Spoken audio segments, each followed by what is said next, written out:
wishful thinking. I set my alarm for 7:30. What time did that wake up? These days I sleep. I never think of my alarm. So what's your normal? I make it through this morning. I did about. What I talked about.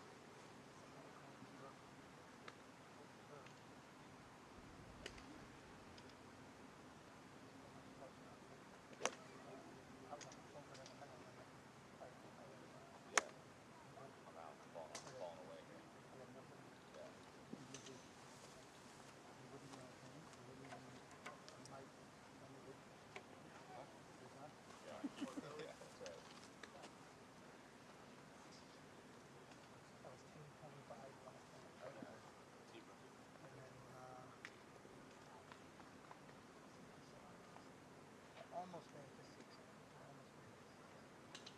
So that's pretty good. Yeah. This week's been, I'll take these big ones all the days.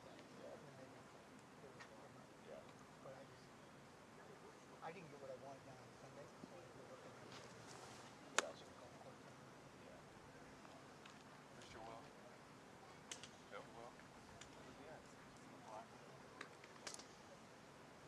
Looking down at his watch.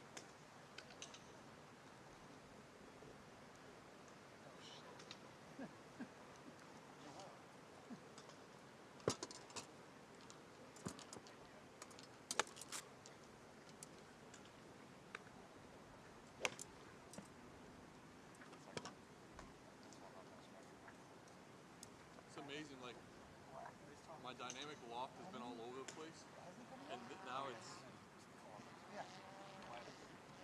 well, it's like a 60, I haven't seen 39 in a while, and like the good ones were, all my good ones except for that one I hit was like 39, 40, 39, like 50, I got 56 and 36.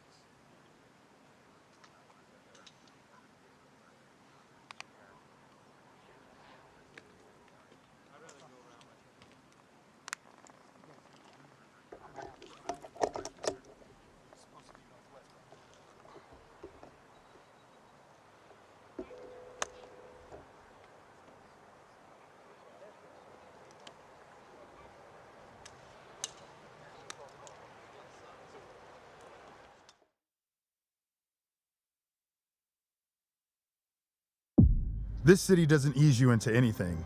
It tests you.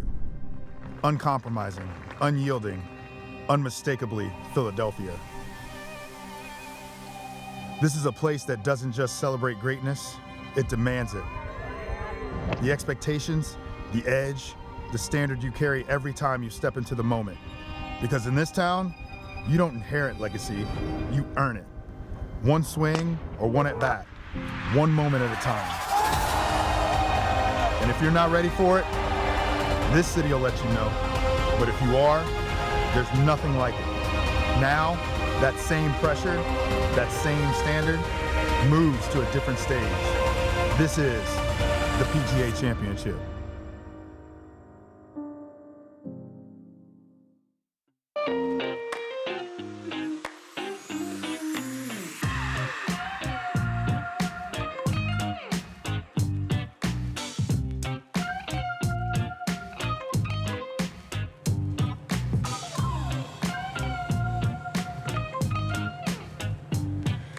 Hello and welcome to the PGA Championship Rain Show powered by T-Mobile. I am Charlie Hume. Alongside me is Smiley Kaufman. We're hanging out with you for the next hour, and we got Alex O'Loughlin taking us home here at the T-Mobile range thanks to T-Mobile's 5G network.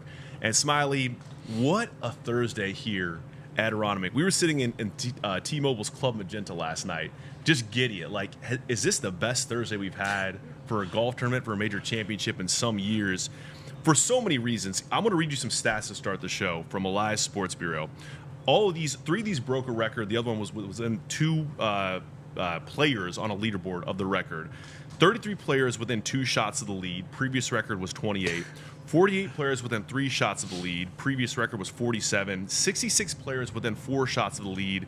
The record is 68. And 92 players were within 5 shots of the lead. The previous record was 85. All those for major championships. So sets up for an amazing next 3 days here, including Friday that's underway. What were your major takeaways from Thursday here at Aronimink? You know, it was hard to make birdies. It was hard to make putts.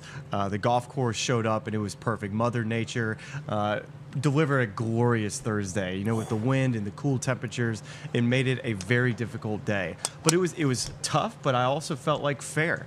You know, I thought the course setup, although very difficult on some of the par 3s, still required you to be so accurate and precise, especially into these very contoured greens where they were hiding hole locations and players were having fits trying to get up and down, and really just only seeing you get to 3 under.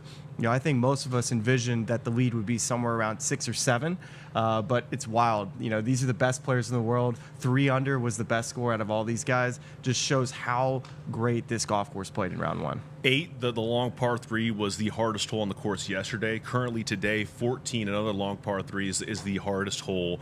I'm not sure which golf course Alex Smalley and Hideki Matsuyama are playing, because Alex is 2 under for the day. He's 5 under for the tournament, the solo lead, and Hideki's 3 under on the day, tied for second. So as we look at this leaderboard start to shape up, and then we look at the forecast this afternoon, looks like the winds are going to get more intense, and they were gusting like crazy today. I think club selection on 14 number of holes, they're just standing there thinking, you know, this could vary 5 yards, 10 yards, Sure. 20 yards.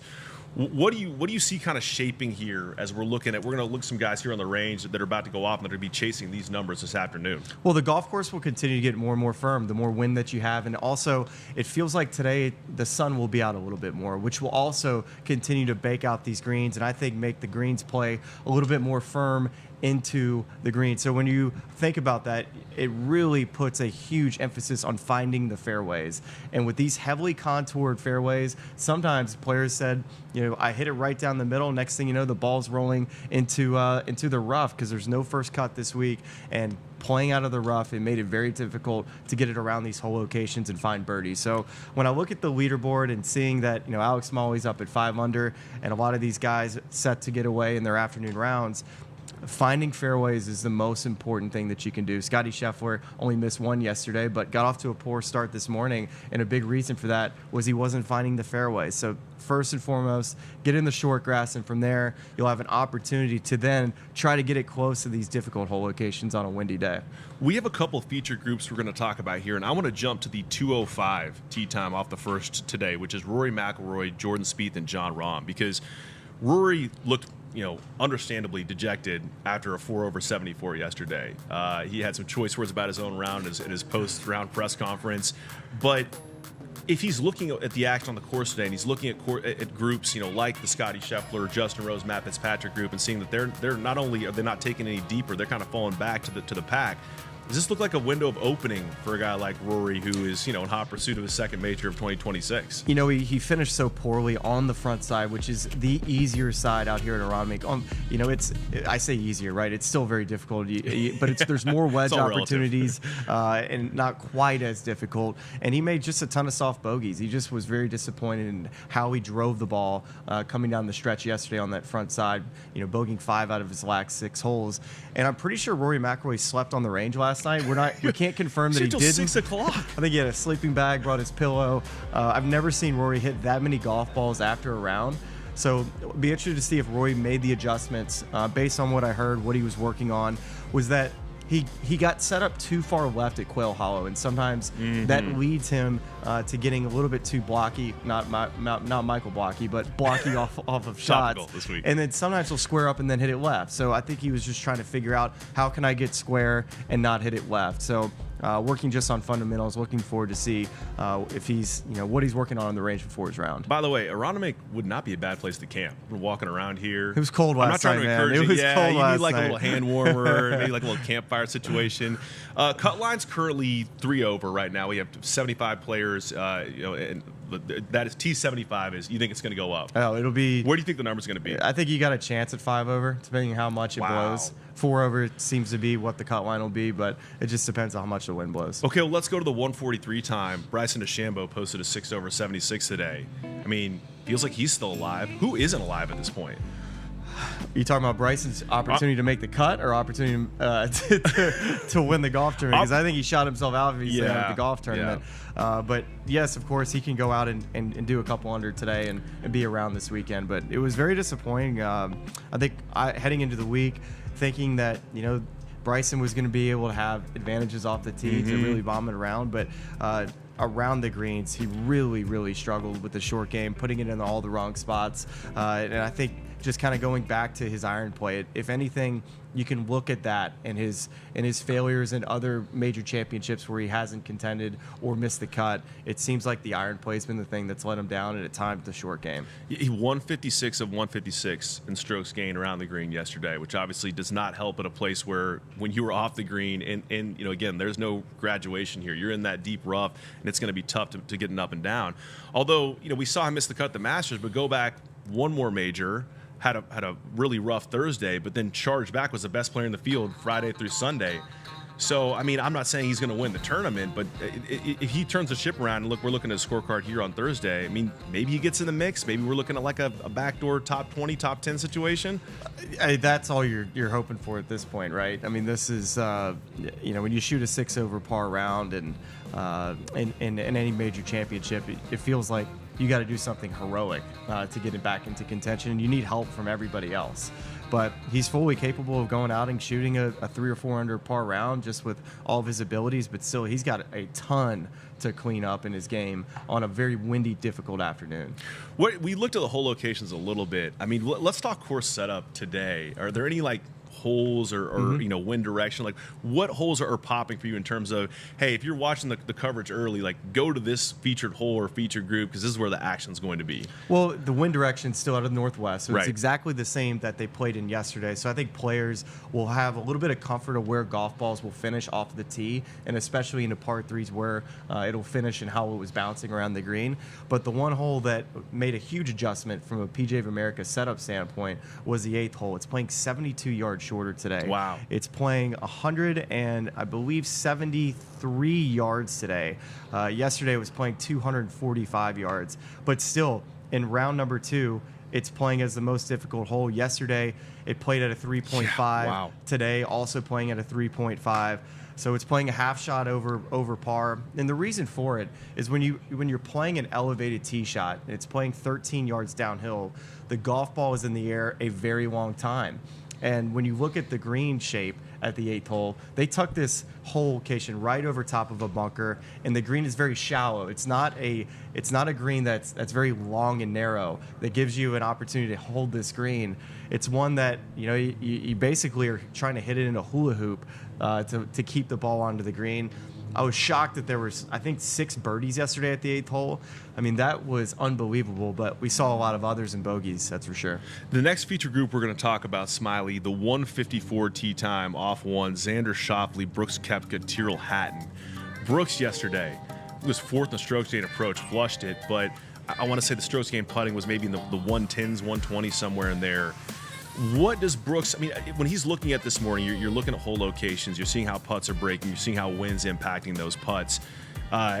What do you think he's taken today in terms of this is the number I need to get to give myself a chance to just stay in the chasing group, stay in and around it, and maybe win a 4th PGA Championship? Well, I mean, really, 1 under par was a good score yesterday. Great score. And I think he probably felt like he left a lot out there. But remember, it's tough to hold those 10 to 15-foot putts for birdie, and I'm sure he had plenty of them yesterday. So if he's able to find a couple of those and just kind of, it's so important when the scores are this high, I should say, that eliminating 3 putts is going to be a huge, huge statistic to monitor this week, especially on these greens. So not 3 putting. If you can leave it in the right areas and the easy up and downs, can you make sure you take care of those? I think that'll be so huge for Brooks Koepka, for a guy who's been really, really good ball striking, not only here this week, but also in 2026. I'm told we're going to go to a Højgaard on the range. I'm not sure which brother we're going to. All right. We're going to see a Højgaard. We can promise you that much. I can tell you based off the golf swing. So maybe if there's no graphic, let's see if I can do my best. This is a good game. Let's play Nikolai or Rasmus. This is our newest segment here on the T-Mobile and the PGA Championship Rain Show. In any moment, we'll see that on the screen here. But here's where I want to actually ask you about as we lead into that is with the windiness of the range today. Okay, here we go. We got the Højgaard. Are we thinking? We're not sure yet. They're still We're not not sure yet. I actually have the answer in my ear, but I'm not going to give it away because this is a fun game we're playing. Well, based on the bag, it looks like Nikolai. Correct. There we go. Smiley Kaufman, 1 for 1, and guess the Højgaard. See, they taught us how to read at LSU. When you're looking at a golf course where it's a northwest wind, right? Same as yesterday, so you kind of have an idea of the wind direction on certain holes. How do you practice on the range when you only have one consistent wind direction? Obviously, it's going to benefit a certain type of shot, but how do you simulate, okay, it's a completely different look on this long par 3, and I think I'm holding into the wind or using the wind, but you can't really know for sure because until you're out in the course, you can't simulate that. Oh, I would be simulating the tee shot at the 8th hole here because it's an elevated range, so you're playing downhill, and the wind is a little bit off. It's mainly off the left, but there's definitely some hurt, so you're able to kind of practice that type of shot. But it's always something where most players get on the range and they're trying to see if I'm going to hold this left to right wind, if there's no wind, how much am I turning it right to left to make the ball fly straight? And that gives you a bit of a feel for how strong the wind is that day.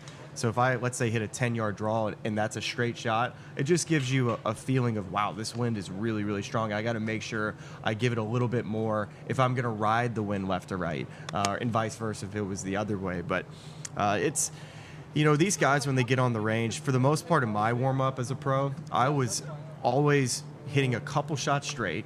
I was working on just ball flights. I was hitting then a couple low, and then I would make sure I'd hit 1 or 2 right to left, and then another left to right, and then I would go up in the bag. So I'd go wedge, typically to either a wedge or a 9-iron, and then I'd go to a 7 or actually no, I would never hit a 7-iron on the range. That was like a superstitious hit the Gala thing, right? Yeah, I'd never hit 7-iron on the 7. range. I would go to normally a 6, 4-iron, and then I would try to hit.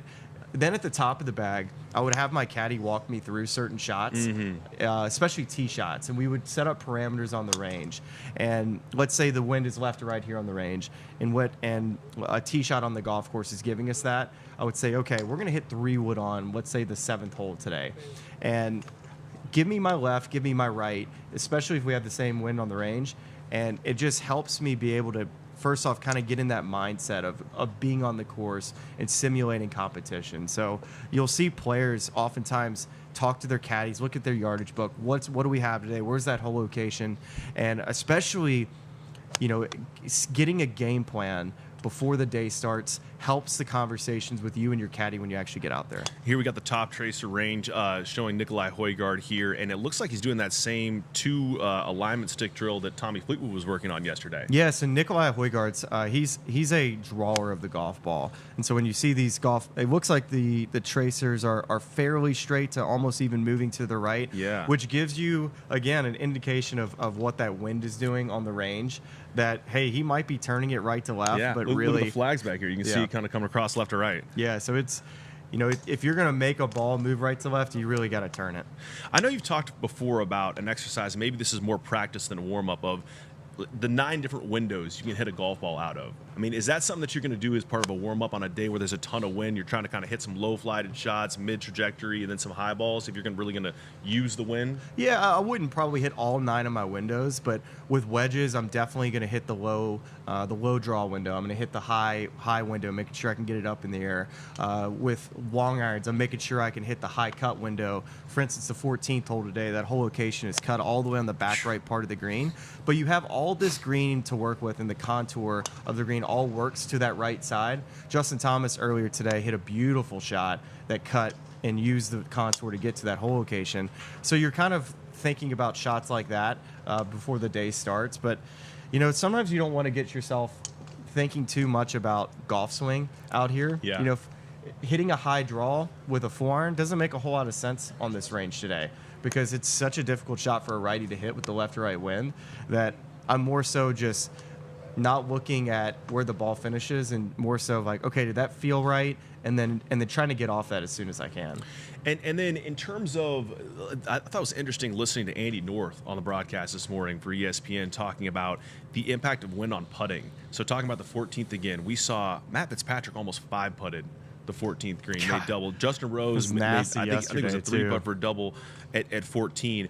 How much because when you're standing on the tee and you're selecting a club, there's almost more of a template for that, of reading wind, things like that. How are you reading wind on a green when the green surface is changing week to week? Like the air density, I know that changes, the wind strength changes, temperature changes, but greens, I feel like it's more of a variable process in terms of how you can be precise with wind impacting putts. It just depends on how formulaic you are with putting. If you're an aim point guy and have a way in which you measure where you actually start the putts, then I think wind can help you. And I think players know, when you get 10-mile-an-hour plus winds, that's when they start factoring the wind. And I'm sure what they'll do, if you're an aim pointer, let's say a putt is, one finger for them. Mm-hmm. Well, if it's a left or right putt, they may say, all right, I'm giving it an extra finger. They have a way in which they can measure the wind.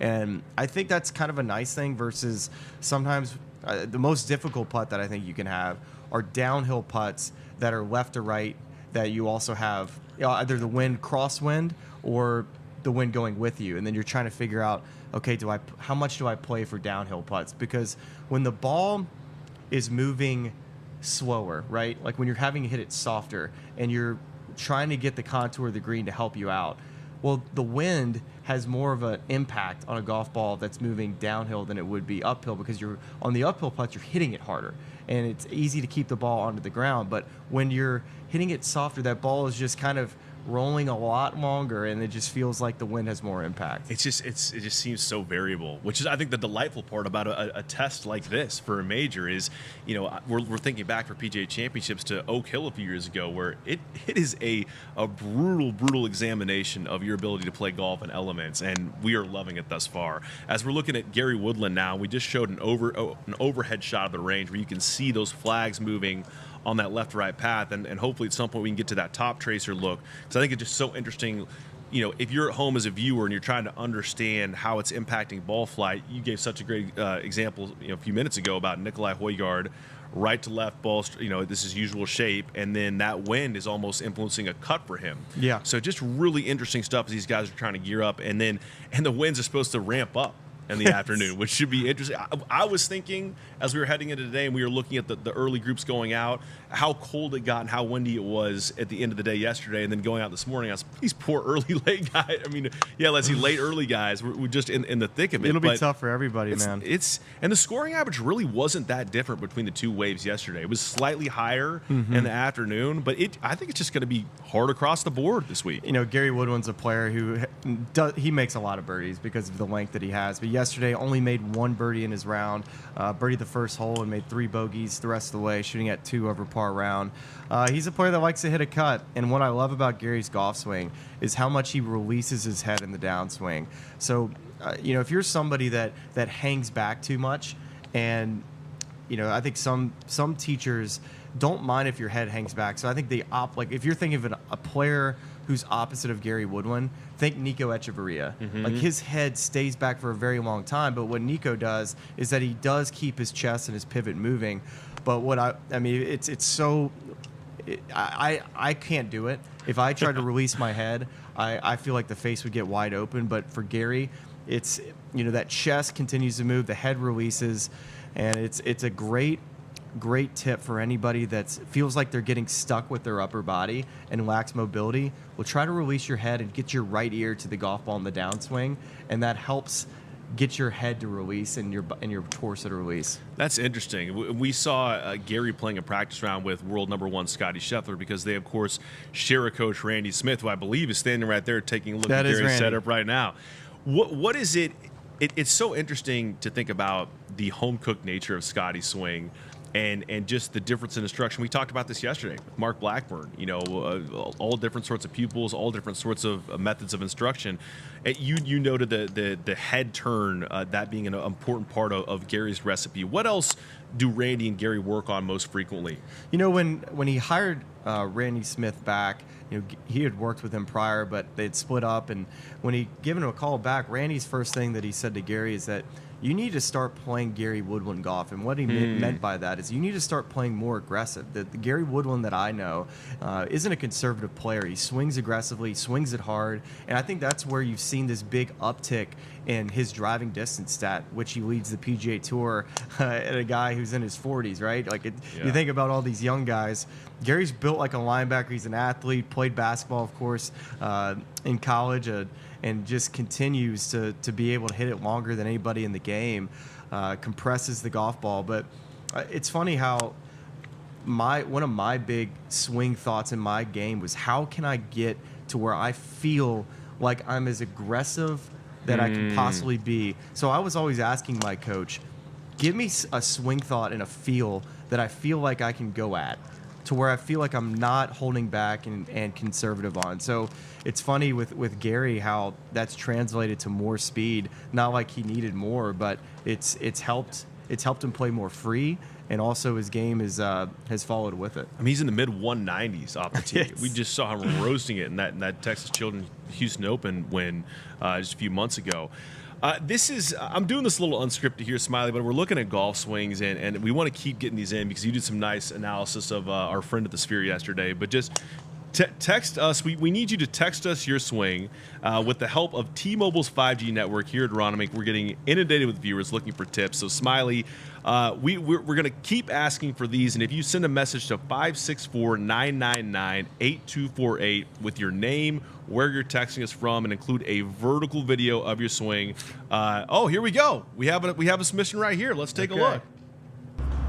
He's in a wooded area. This golf course, they did not do the tree removal program that we've heard so much about. Ooh. Remember when we talked about, are we celebrating or roasting? Okay, this is going to be a roast. The latter category. Okay. Wow. It's Scotty Scheffler-esque with the All right, footwork. inside and shut, steep, holds back, and then almost sprains an ankle in his downswing. I've never seen a finish like that. That's interesting. It's like it's a delayed. It's almost theatrical. Why does he almost fall over here? I need to see this. Okay, his pivot stalls, and then from there the hip. There's no mobility in that left hip, and then from there the right leg collapses. Wow, that was something I didn't think I was going to see. What a golf swing! What a golf swing indeed! Yeah, when you start with inside and shut and it goes downhill from there, that's no, literally he almost went downhill.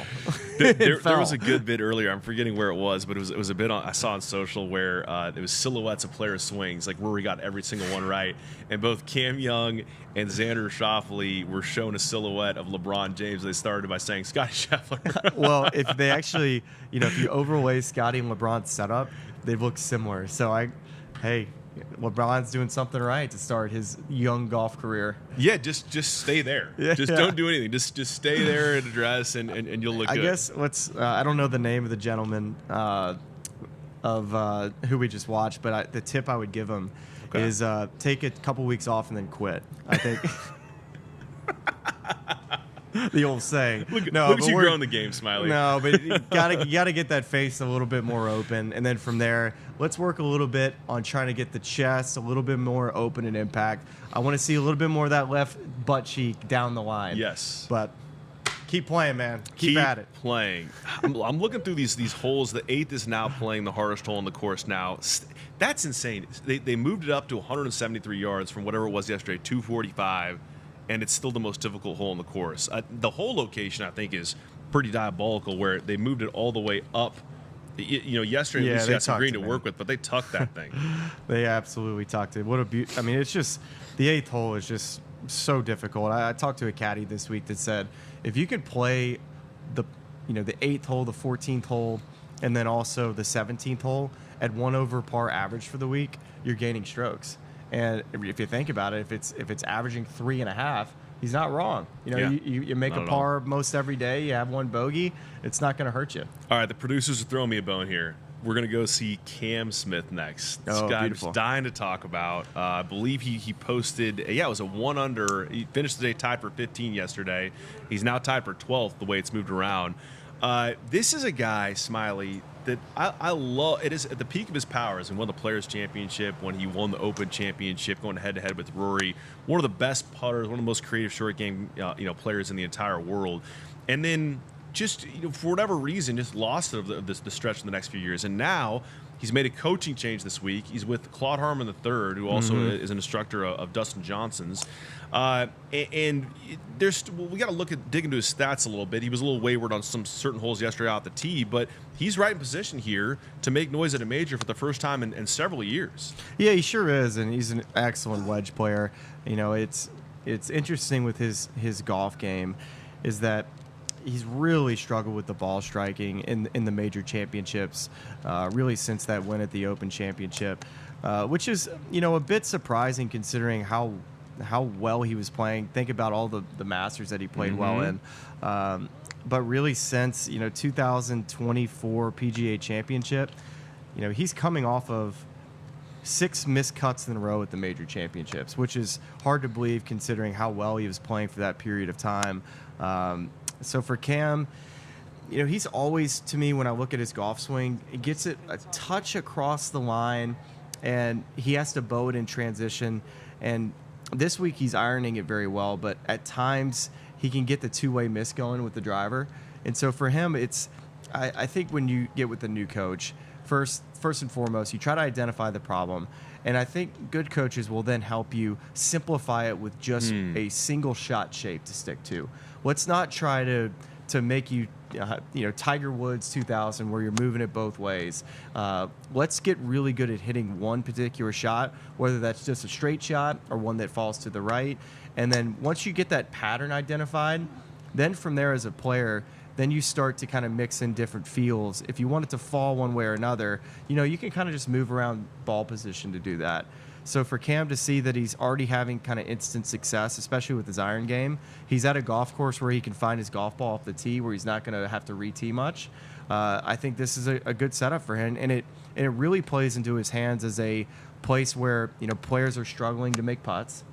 That's right. Cam Smith's one of the best putters in the world, and I think, if I had to copy anybody's pitching technique, it'd probably be Cam Smith's. Well, and it's interesting. He was 4th in strokes gained putting the field yesterday, but 115th lost strokes on the green. And the approach was another solid category for him. 69th in the field, most positive there. But it is. I mean, it will be interesting to see how that changes today with some of these new hole locations and guys like Matt Fitzpatrick, who's been one of the steadiest putters in the world, struggling with the wind with some of these hole locations, and seeing if Cam can put together another good round together, he'll be right in the mix. We have Sam Burns next on the range. We took a look at him on Wednesday, your fellow LSU Tiger. He another solid round yesterday, I believe. Did Sam finish at 1 under yesterday? He finished at even par. He Even bogeyed par. 7 and he bogeyed 8 down the stretch. That's but right. he was having a really nice day before that. And what I loved about Sam, looking at the early statistics with him, is that his approach game was in a really good spot. And when we looked at his golf swing on Wednesday, getting ready for this major championship, that was one of the things I stressed with Sam Burns' game. If he irons it well, he plays well. And at a golf course like this, where he has that length and he's an excellent putter, kind of similar to the, he's a longer than Cam Smith, but I put them in the same category as excellent short game players. But Sam's found himself in contention in recent majors, of course, most recently the first major of the year, and then also had a chance to win last year at Oakmont. So he's a guy who's got a ton of major championship experience, and then this is a golf course that really does suit his game. Yeah, 18th in strokes gained approach in that first round, 61st in putting, which is, you expect there to be room for, given his status amongst the game's best putters, for improvement there. So especially the even par score going out this afternoon, if you can kind of keep between the lines, he will certainly be one of the guys that's in the mix. He's tied for 34th right now. Just looking back at this leaderboard and seeing where we stand right now and how things are moving, and I'm going to pull the full leaderboard up right here. Not a ton of movement thus far. I mean, understandably so, but not. I mean, I think really the movement is happening where guys are coming back to the field, losing strokes, and I just wonder what we're going to see this afternoon, if it's going to be more of the same. And do you think we're going to have a lot of separation amongst that top 10? I don't. I really don't. I think if you make the cut, you'll have an opportunity potentially to contend. I think the lead will probably be somewhere around, 5-6 under at the end of the day.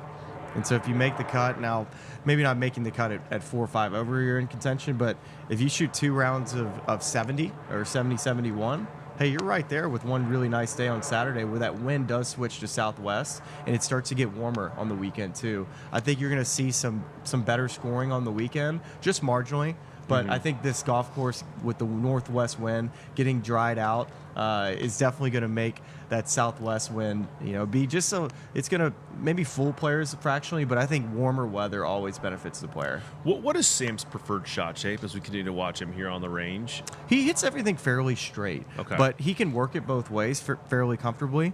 But what I love about Sam Burns' action is that if you put just an alignment stick on his right side of his body, he keeps that head so steady. And I think so many, at least amateurs and a lot of pros too, backing up in your golf swing is never good. It promotes sliding with your left hip and your right, really just your tilts getting a little bit off to where you're not covering the golf ball and you have some type of stall. When you have stall, your hands go and you get that early extension in your lower body and you come out of your posture. I think Sam does an excellent job of staying centered and turning into his right side, which it takes a good athlete to be able to do that effectively, to load your right hip and stay on top of the golf ball. And then from there, he's able to get his chest and sternum out in front of the golf ball in the downswing without getting too far out in front because he's turning into his left hip so well. It's a great way to swing the club. And when Sam Burns has space in his swing, he's able to do pretty much whatever he wants, if it's left to right or right to left. I'm very much looking forward to the next player we're going to go to. This guy is a flusher of the golf ball and has been for a number of years. Lucas Glover. Ooh. Let's see a little bit of Lucas here, and his coach, I believe, is Jason Vale. Yes. A PGA professional. Let's see. Okay, it looks like Lucas is still reading some yardage books here, getting all dialed in. Lucas, the U.S. Open win came back. It was 2009, I believe, correct? Yes. And he was in contention a couple years ago, won some FedEx Cup playoff events, had kind of that sort of late career revival. What does Lucas do so well that's contributed to his longevity at the pro level? You want to play this game for a long time, you hit the middle of the face like Lucas Glover does. It makes a different sound. He thumps the ground. I think when I was struggling a little bit with my game, I was around Lucas a good bit, and he oftentimes said, "Hey man, you just need to find a good song to listen to when you're playing golf." I'm like, "I wish it was that easy, Lucas. I wish I could just listen to some slow jams and swing it as good as you do and thump the ground." He does so many things that are just so natural that you can't teach because he lags it so much in transition that, if you told an amateur to do that, they would top it. They wouldn't be able to hit the golf ball consistently. They would hit behind it, but he just lags it so cool, man. It's such a unique move, but oftentimes he has that path going into out, and he's hitting a draw. He lives in that 3 to 5 into out. How many guys are as home cooked as Lucas? Like, who would you put in that bucket? A Bubba Watson type? I mean, Scotty Scheffler to a certain degree. Guys, it's hard to teach what they do, but it's just so natural. Got like and Gary they find Woodland is another. Woodland, yeah. They move in both different directions, but he's just, gosh. There's been plenty of players that have come, but his isn't as based off of timing as like a Vijay Singh, who's long, upright golf swing. His is shorter, and just the way he bows that left wrist, man, it just is able to put the bat on the ball. It's so fun to watch. Yesterday wasn't a good day. Yeah, he had 3 doubles, shooting 76. So he's in that Bryson DeChambeau camp of showing up today thinking they got to shoot a 68. And I'm going to look back down the cut line. It doesn't look like it's moving too much from that 3 over number. It'll get to 4. You think it'll get to 4? Yeah. Golly, some big names right there in and around the cut line. Shane Lowry 5 over today. I mean, it's just tough out there. I mean, it's really been a struggle for a lot of guys. Alex Fitzpatrick, who started hot yesterday, is 3 over for the tournament, 1 over today. It's either going to be a very, very big weekend as far as the cut goes, where there's going to be 95 players playing on the weekend, or it's going to be something like 70. Because I think there's going to be that many players tied at +4 and +5. All right, let's take a look at Wyndham Clark here, a T-Mobile guy you talked to in Club Magenta, a guy who is a major champion, won the U.S. Open at LACC. And, oh, look, we got got a little. I believe we got a little teaching device here on his wrist. Yes. Is that the Pro Sender deal? Yes, it is, and he's been working with Pat Coyner over at Cherry Hills. Typically a guy who's not really taken to too much instruction. He's kind of done it his own way, but he had struggled with his golf swing ever since winning at LA for the US Open, and I think for him this just helps him keep his right arm just to where it just doesn't get too much stuck in the backswing.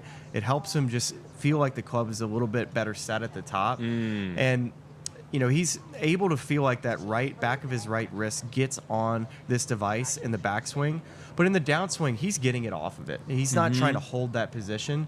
He's trying to, really get the club released and getting a little bit longer and keeping width. But it's just a good tool for anybody that's looking for better structure in their backswing. Can you explain, because I know a lot of guys, when you're looking at the evolution of the modern swing and the difference between wrist bow and wrist cup and what that contributes to in terms of how you're delivering the club and the shot shape you're seeing. What is a guy like, we look at guys like Dustin Johnson or Colin Morikawa that like to have a ton of bow, I believe, in their wrist, and then guys that get it done a different way. Can you just explain that for people at home who are trying to understand what they're looking at?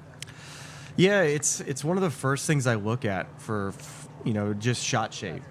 Oftentimes when I see guys that have cuppy wrists, they're going to be really good wedge players, right? Like I think of somebody like a Brian Harmon. Like he's not like a super bowed wrist guy at the top, but he's one of the best wedge players you'll ever see. Where the other side of that, Colin Morikawa. He's a guy that you can't imagine how much he bows it. But you have to be somebody that really rotates a ton in the downswing, and you're holding that angle. Jordan Spieth, also another person who's trying to get more bowed to where he can hold that. It's more so about the guys that bow their wrist are looking for face stability to where there's no rotation down at the bottom. It's all about what their body rotation does. Now, guys that I played always better more so on the neutral to maybe a fraction more cupped. Like Freddie Couples was the ultimate cupper at the top of the swing. And so from there, you really you need time. And at some point, you're going to have to find a way to get rid of that wrist angle. Because especially if you're somebody who's long, if you pull at all, if you pull with your left arm and you get narrow and you don't get rid of that cup, that's when you start having big two-way misses. So guys that have that, that's why I really struggled in my career at one point. But when I was playing my best, I was able to keep my left wrist a little bit more neutral. It felt like I was able to actually feel like I had a little bit more bow in the downswing. Like, for instance, Justin Thomas. Okay. He's a guy that doesn't have much hand depth at the top, but what he does is he shallows the club in transition, and he bows that left wrist so much from the top of his swing all the way down. And he has to, because if you watch his lower body, he is pushing off that ground so hard. If he had any pull or really just any narrowness in his downswing, he would hit it everywhere. But he does such a good job of having good rhythm and timing and keeping width to where he's able to match everything up and have good balance. And so, when you're talking about all these different examples, you're talking about the lead wrist, correct, versus the trail wrist. So then we're looking at Wyndham here on the range. The trail wrist dynamics obviously are very different, but you're talking about just kind of set where he wants the club. It has less to do with bow or cup, because that's more, when we're talking about that, we're talking more about a lead wrist. This is his, obviously, it's on his right hand. So if anything, it just helps him feel more set at the top. I always feel that your left arm is a bit of the engine in the golf swing, and one that feels like it's more matched to rotation, where the right hand is more in the right shoulder and the right arm. I think that's where you find a little bit more of your feel at times. And then also it's your width creator. So your right arm is something that helps create width in your downswing. And sometimes for players like a Lucas Glover who continue to lag in the downswing, their right arm isn't getting wide. They're keeping it nice and tucked, and then they're getting wide late in their downswing and having a ton of extension through the ball. So there's so many different ways to do it. This is fascinating to me, because I was talking to someone recently about something similar where I think I was watching a video, and you've seen Tiger at times talk about you can't throw it early enough at the top, right? But that probably it depends. It depends on. Like, it depends how you want to deliver the club, right? Well, it could be terrible advice for an amateur, because I think amateurs deliver it too much out of the top. Where high-speed players, your long drive guys, they're going to hold that angle, and honestly, that right arm gets more narrow so that they can jump off the ground and extend their arms late to hit it far. Now, they're going to hit it more crooked, but they're going to hit it further. Now, if you're throwing it out of the top, that can be good for somebody who, if, like, for instance, for me, if I feel like I'm somebody who gets narrow in the downswing, that's not a bad swing thought for me, to get the club looking at the ball earlier in the downswing. But for somebody who may have a slice, that sometimes isn't really beneficial for hitting the inside of the golf ball and making the golf ball go straighter. So it's definitely go see your local PGA of America pro. That's a perfect plug. Go see your local PGA of America pro, because they'll help you sort that out right away. But all interesting stuff and things that we all watch videos. We try to understand the golf swing, and it's interesting to see these pros and try to look at what they're doing and take away things we can apply to our own games. Smiley, we have a fan question from our YouTube viewing audience, and it is. I believe that the question as in my ear is, here we go. How does wind affect amateur golfers? And maybe let me help refine this question a little bit, because that's a pretty wide. The parameters there are pretty wide. But if I'm someone like me versus someone like you, what are the things that I need to really be paying attention to, or maybe the way I can read wind? A lot of guys are throwing up grass or looking at trees. Like, give me a playbook that's easily digestible for someone who's not a pro, that's not going to get overly complex. Yeah, no, I think to simplify it, I don't think amateurs take enough club, especially they don't realize how much more they spin the golf ball compared to the pros. Mm-hmm. You're watching all these tracers and seeing how straight these guys hit it.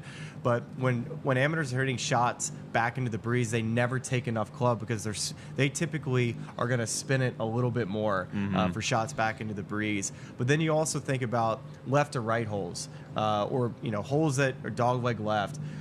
I think amateurs struggle with left to right winds a lot, because most of the time amateurs slice it. Yep. So I think if an amateur can find a way to have a club like a 3-wood that's built to draw, and a PGA of America pro can really help you get a golf club that's fitted for you, to where you make a normal golf swing have more draw bias to it. These technology in these clubs now, you're able to change settings to help you, whether it's getting more upright or just doing things that help benefit the amateur. I think setting up your bag's a good place to start.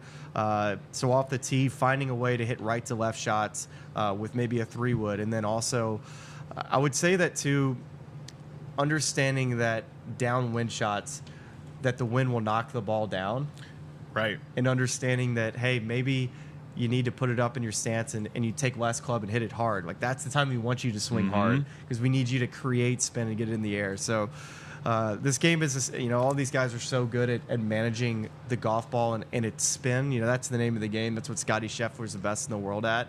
And I think amateurs struggle to understand what wind does, how it affects spin on the golf ball. Yeah, just go take this last 10 minutes of the stream to your local PGA professional and have them just translate into a language you can understand to help improve your golf game.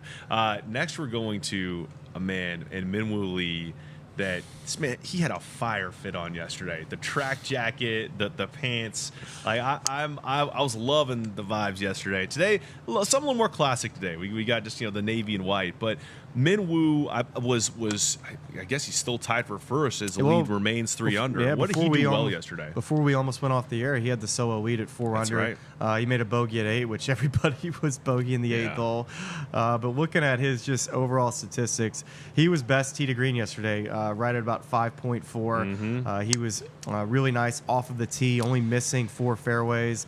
Iron game was really crisp, 14 greens. Around the green, but third in the field there. Yeah, it's a really good, statistic looking at the sand saves. Also, the scrambling was really nice, and that's the key. I mean, it comes back to, off of the tee, are you missing the golf ball on the correct side if you're hitting it in the rough? And then leaving yourself around the greens to where you're either giving yourself enough room to chip, or you're chipping it back into the breeze. And then from there, It's, can you trust the lie and execute the game plan and your landing spot? And that's easier said than done, as we talked about yesterday. Max Homa described it like chipping it with a head cover on. That's what it feels like, chipping it out of that first cut. And then from there, for Minwoo, it's cleaning up. Hey, if we're hitting on these greens, let's not give anything away inside of 5 feet. And then if you can find a bonus putt here and there throughout the rest of the week, hey, Minwoo Lee, he could be the guy lifting the trophy at the end of the week after a really nice 67 to start his week. Big day for him today. Well, and I think it's so interesting just what you're talking about there, because as we entered the week, it sounded like the formula, as noted by many players, was just hit it as far as you can off the tee, go find it and play it out of the rough, right? And there's a key distinction there where Minwoo Lee, he drove it well. He was, I guess I have it for round 2, but fifth in the strokes gain off the tee. But it was his driving accuracy that was key there. Where he was finding those fairways, playing out of places where he could control spin a little bit better. And that was one of the many keys to his success yesterday. But I think Minwoo's actually, just from watching him this year, he's playing golf with a little bit more control. He's gone to a little bit more of an equipment change at the top of the bag with his driver to not chase distance quite as much as more so keeping the ball in the fairway. And when I watch his wedge game in particular, I always felt like that was one thing, just in short irons in general, that he tried to hit everything too hard. And what I've noticed this year is that he's swinging with more control, keeping his arm swing a little bit shorter in the backswing, and I think it's helped him hit his numbers more and hit it more pin high often. And I think that's just a learning curve for a lot of young players, especially when you have as much speed that Minwoo Lee has, is that he's been in enough final groups in his day to realize what he needs to do when he's watching the Scotty Schefflers of the world and Tommy Fleetwoods, how often they hit it pin high. And I would say for Min, that's he's able to compress the ball and hit shots that nobody else has, stingers off of tees that really a few players in this field can even accomplish. And so when you have that side of the coin and are able to mix in being able to hit it pin high more often, it's a pretty dang nice weapon. So we'll take it right there for you, Smiley. We're getting a little bit of the wind kicking up some potentially some pollen out here at Aronimink. It's interesting you mentioned the Minwoo Lee, the wedge, controlling your wedge spin, controlling how hard you're hitting it. Because another guy who, and I was just trying to find him on a leaderboard here, is back to 1 under today, Cam Young. That was kind of something he had to figure out, and he is currently tied for 28th through 14 holes today. But a skill that he really had to develop and work on so that he could win the Players' Championship, so that he could start contending in some of these events where for the years the narrative was, when is this guy going to get it done with all the talent that he has? How are we feeling? No, we're good. Yeah. I'm looking at Minwoo Lee's recent major championship record. He's missed 5 out of his last 6 major championship cuts, which I think is surprising. You kind of look a little deeper into it. He has lost strokes gain approach to the relative average on the field in every single one of these events. And then also he's lost strokes gain putting in all of these as well. So again, it speaks to kind of what I was talking about with this game. His iron play is something that I felt like needed to improve. And if Minwoo can continue to work on control and hitting the center of the face and finding more greens, and probably improving his putting a little bit at these big events, he's got all the tools because he's picking up so much distance-wise at all these tournaments. I believe we might have a fan question. Oh, here we go. We do have a fan question. Let's take a look at that right now here as we look further at Minwoo Lee. Are they asking if my throat's okay? Because it's okay. What is your favorite club to hit on the range? Okay, so we know that it's not a 7-iron. No. What's the superstition around the 7-iron before you answer this question? I don't know. Sahith Thigawa and I need to go to therapy to figure that out. That'd be nice. And I don't mind hitting it on the course. It's more so just kind of on the range. I don't hit a ton of 7-irons on the range. I like going 8 and 6. Maybe it's because like my first sets as like a kid, I was so pumped to get the even number clubs because I started with the odd set. So I had like 7-iron. And then 5-irons, and so when I got the 8 and the 6-iron, it was like I was the cool kid on the block. And all right, so the question was, what's your favorite club to hit on the range? It's a 60 degree. Love it. I just love. I've always. It's been my favorite part about the game since I was a little kid. Is chipping around the green. I know we're talking about the range here, but it's just getting really good with that club. And I've always been a good wedge player. I love hitting, different numbered shots, whether they be, low draws, little high spinny shots. And you can't work on that club enough in the game. Especially for the amount of times you hit it compared to, how often you hit a 4-iron in a round. So I always encourage, any juniors that ask me, hey, how do I improve? Go work on your lob wedge as much as possible because it's a club that you hit more than any other club. And it's just a reminder that as many of these questions you send in that we can get our hands on and get in front of Smiley, we are happy to answer these here live on the show. So go to YouTube, comment there, and we'll get these questions in here. So it sounds like, are you an even clubs warm-up guy? Do you kind of work up? Are you like pitching wedge, 8, 6? So I'll go lob wedge to like a pitching wedge, and then I'll go 8-iron, 5-iron, and then I'll go to. It just depends if I have to hit a 3-iron or like if I feel like I'm gonna have to hit that shot out at the course into a par 5 or off the tee. So if I'm not gonna hit it off the tee, then I'll simulate hitting it into a par 5. So I'll hit my 3-iron, 2-iron to where it's off the ground and probably high cutting, and then 3 woods. Oftentimes I'm trying to work right to left, and then drivers. I'm just making sure it comes off the face right, make sure the face isn't cracked, and then we go to the tee. Love it. Let's take a look at Harris English here. A Georgia Bulldog. Oh, Harry. Is he a Sea Island guy? St. Simon's Island? Where's his home? Yeah, that's base? where he's at. I think that's about right. Grew up in Thomasville, Georgia. And Harris English, actually 2 weeks ago, did some testing with Justin Parsons on the range at Doral. And what they were looking at their lie angles to see kind of what was right. And it's funny, he's taken the same page out of the playbook of Scotty Scheffler, who has the grip on the club to make sure that his grip is the correct way every time. So Harris is doing exactly what Scotty does. But then what he noticed was in that 7-iron that has the grip on the club, that the lie angle was a little bit different than his other clubs and that he was hitting it better. So he went to Doral and made sure that all of his lies were kind of similar. And they actually adjusted his irons about half a degree, and so he noticed that he started hitting it a little bit better. So it's funny how a range tool with the grip checker that Scotty Scheffler has. Yes. And noticing, guys like, gosh, I'm hitting that 7-iron better. I'm hitting my other 7-iron. What's the difference? What gives? So they were able to just kind of make just a little tweak. And, for these players, when their line angles get off, it's not going to be off by 1.5 degrees.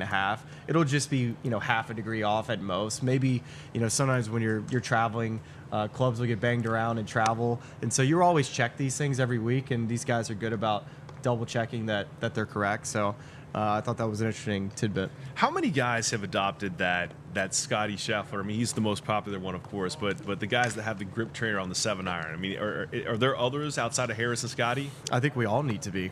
It's so important. Fundamentals in this game and grip.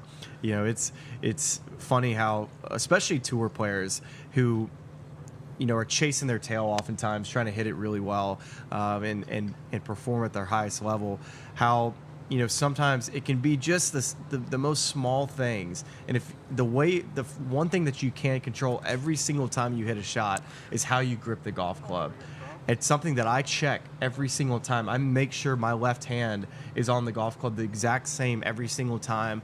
I look down the shaft to see where my left thumb is every single time I ever hit a golf shot. And it's something that I think changed the way I play the game. I got better every single time I started checking my left-hand grip because I was a player that had a weak left-hand grip. And the more so I can keep it in the same spot and on the strong side, the better that I play.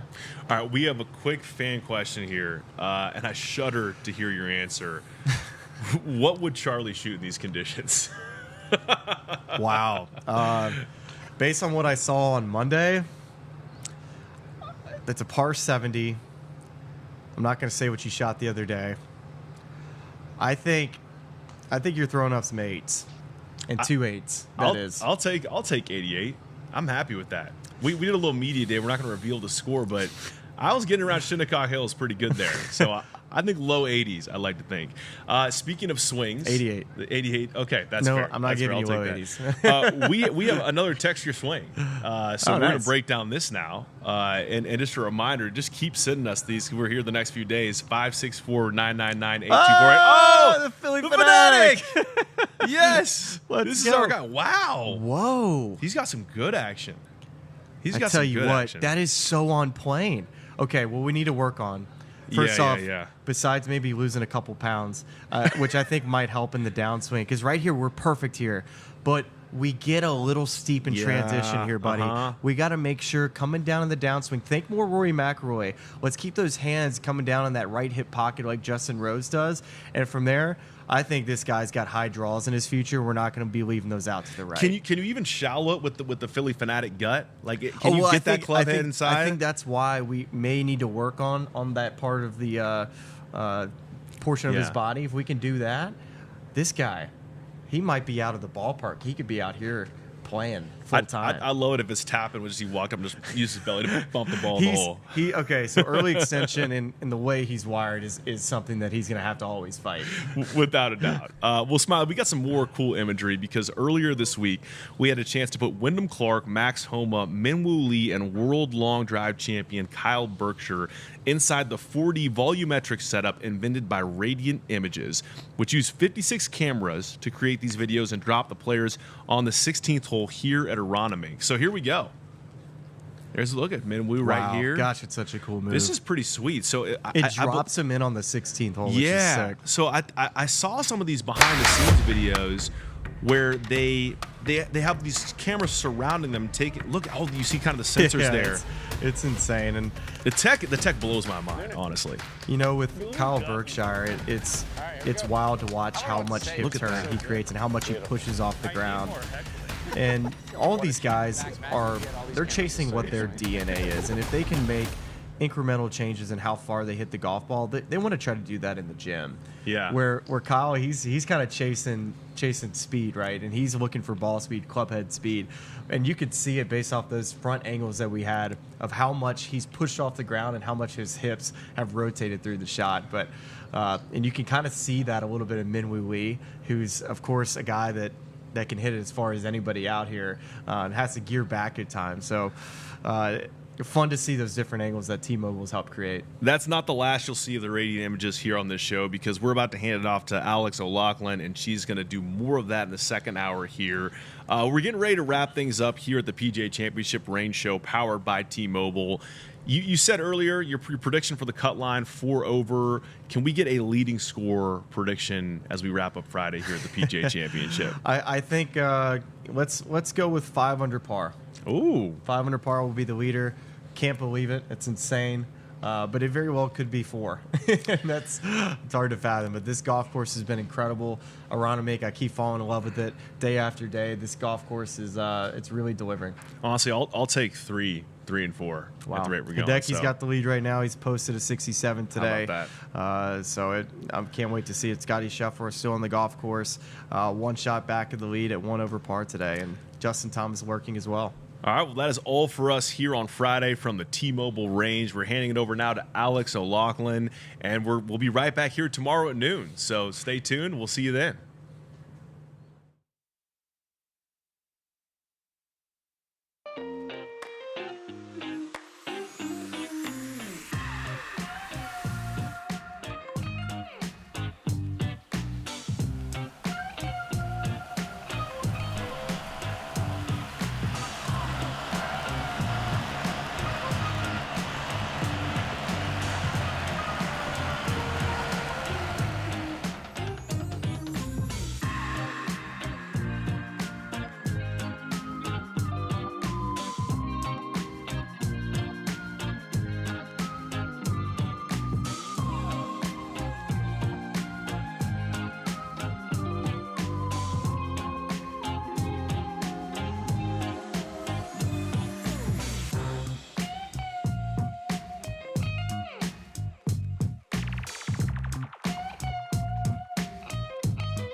That's our T-Mobile range right there. Players gearing up for the second round of our second major of the year, and this is our PGA Championship range show powered by T-Mobile.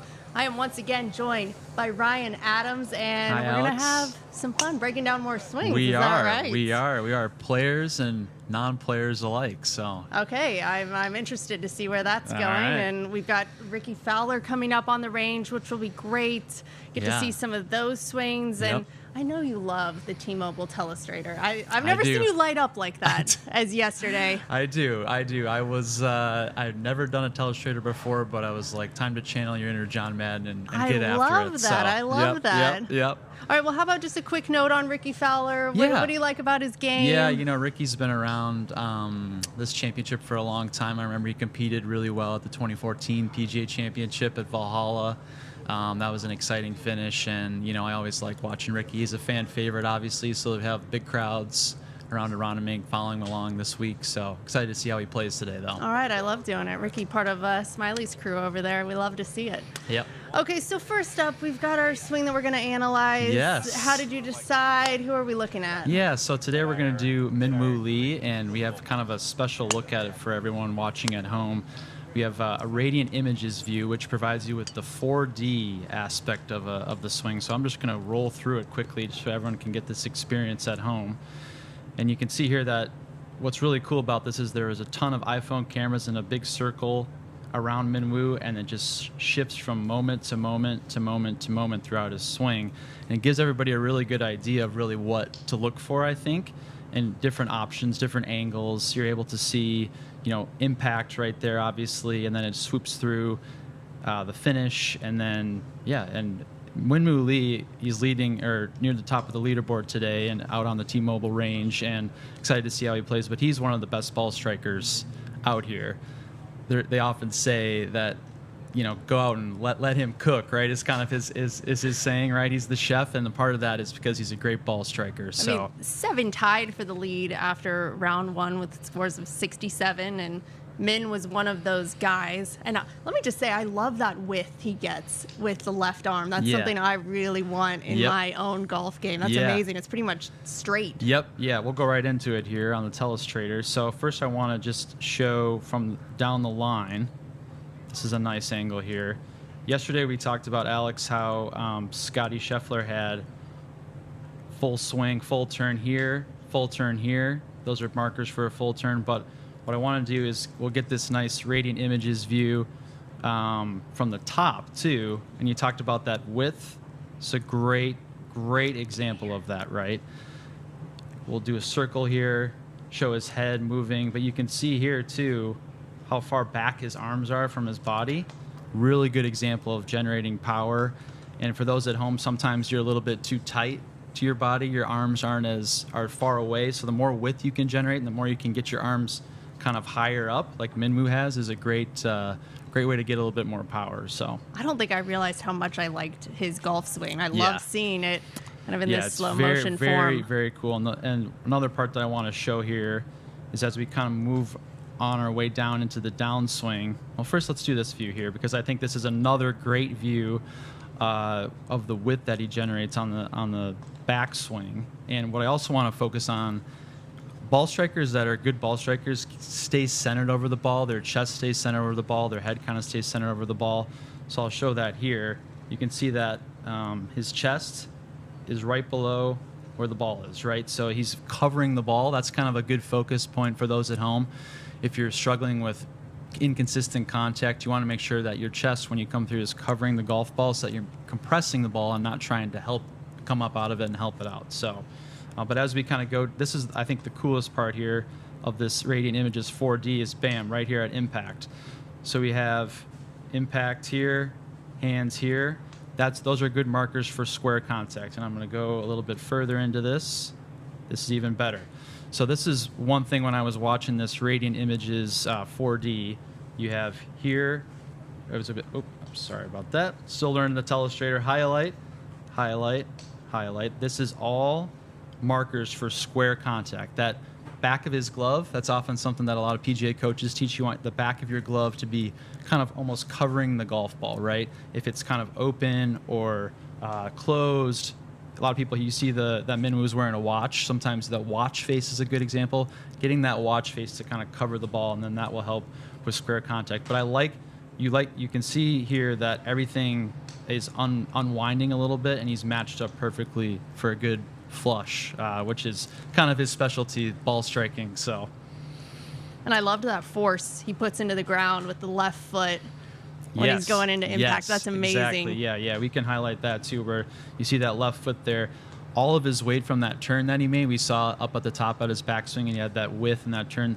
All of that is going into that left foot, more so like the left heel probably to kind of clear out. That's another good indicator if you made a nice turn and now you're clearing out to make sure you use all that power you generated. Give the explosive finish that we love to see. So he can cook, right? That's the chef here. He wants to cook, and the ball striking is one of his specialties. So excited to see how he attacks Aronimink today. I was in the crowd yesterday, and there were some fans out there who were saying, "Oh, who is that guy right there?" And someone else said, "Let him cook." So I think they know his name now after that round yesterday. And hopefully he's cooking today. I know it's windier here, cooler today, so we'll see how he does. But excited to see Minwoo Lee out there today. Yeah, Minwoo Lee, 3 top 10s and 11 starts this year. His last win at the 2025 Texas Children's Houston Open. So he's looking for that next win. I love it. Could be the PGA Championship. This would be a good one to do it with. Yeah. All right, so we've got another swing coming up. We do. We are in Philadelphia. We love giving our Phillies some love while we're here. Hope everyone's ready for this one. I know everyone's going to be excited for this. We had Ryan Howard on yesterday, so it's not quite his swing, but... Yeah, it's the Philly fanatic at the back of the range. Somehow someone let him into the range, I guess, and he found his way with brought his own clubs, brought his own golf balls. So, which, I didn't know he had golf clubs. Or a golf ball, but he was. I got some notes from him. He was here on our set earlier, and he's got the 90-inch waist. He said he had the notes down. He has 90-inch waist. He's from the Galapagos Islands. They don't play golf there. He has body odor, so he usually plays alone if he is playing, and he has 4 fingers. So lot to he said whatever you can do to kind of help my swing here, I will appreciate. So we'll just kind of roll through here, and just in case you're wondering what a 90-inch waist looks like, that's it. So 90-inch waist and 4 fingers. So that's what we're working with here. But might be hard to clear through the ball. Actually, if I were to be his coach and tell him what to do, right? He actually set up for a nice little cut here, I think. But where we run into trouble, this is slow-mo. I know everyone loves the slow-mo, especially the Philly fanatic. You have the slow-mo effect here. So it's not set up bad, right? But here's where we get into trouble. So not bad here, but then we kind of get a little steep, and then again, there's that 90-inch waist, right? So how are we going to get the club back to impact with getting around that, right? So we'll get off the highlight here, and we'll see how he does, right? Kind of cuts across it, no big deal, right? But I think if I was to give the fanatic any lessons, I would probably have him maybe have that front shoulder, try and get a little bit more left so you can hit a little bit of a draw, kind of come more from the inside and swing out to right field. And I think that'll help his cutting across the ball a little bit. I can't help him with the 90-inch waist or the body odor, but I can maybe help him with a little draw. So hey, if all fails, just aim further left. Yeah, that's right. Yep. There's always a workaround. I love to see it. Yep. So... yeah, and that's the fanatic swing. Not much else to say with him. Obviously, he's a very rambunctious fellow. You probably see him out there today on the course for those that may be coming to Aronimink, and we're excited to have all those Philly fans, people and non-people, on the course. So. Well, I think I've got my new favorite swing, and it's from Minwoo Lee. That's so awesome to see. And something I noticed just through the season and leading into this week, 70th in strokes gained approach to the green, which is interesting when you're playing a second shot golf course and you're leading the tournament. Right. So how does that relate? Right. I think, he probably had a different strategy going into this week, maybe trying something different. Obviously, one of the best ball strikers out here, right? So he knows this is a second shot course. I got to hit my spots on the green. So maybe a little bit of practice round work, trying to find where to go, where to hit. And obviously it's worked out so far for him. And so maybe just trying to stick to a new game plan, something he hasn't tried yet. So excited to see how that helps today. Golf is such an interesting game, especially here at Aronimink. Nobody is ruled out. That's correct. Which I love to see. Thanks so much for joining us again, Yeah, Ryan. of Love course. to see it. Yep, we'll see you tomorrow. Ladies, find a guy who looks at you the way Ryan Adams looks at that T-Mobile telestrator. Love the energy over here. All right, we're here at our T-Mobile range with more special guests coming up. And this special guest is from down the road, a little place called Marion.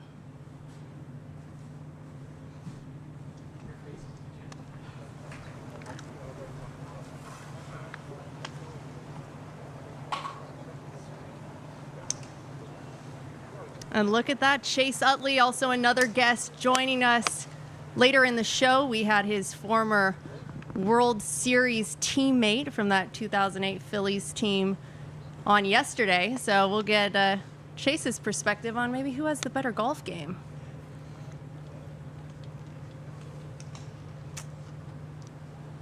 All right, now with us, as I said, from Marion, Nick Iacono.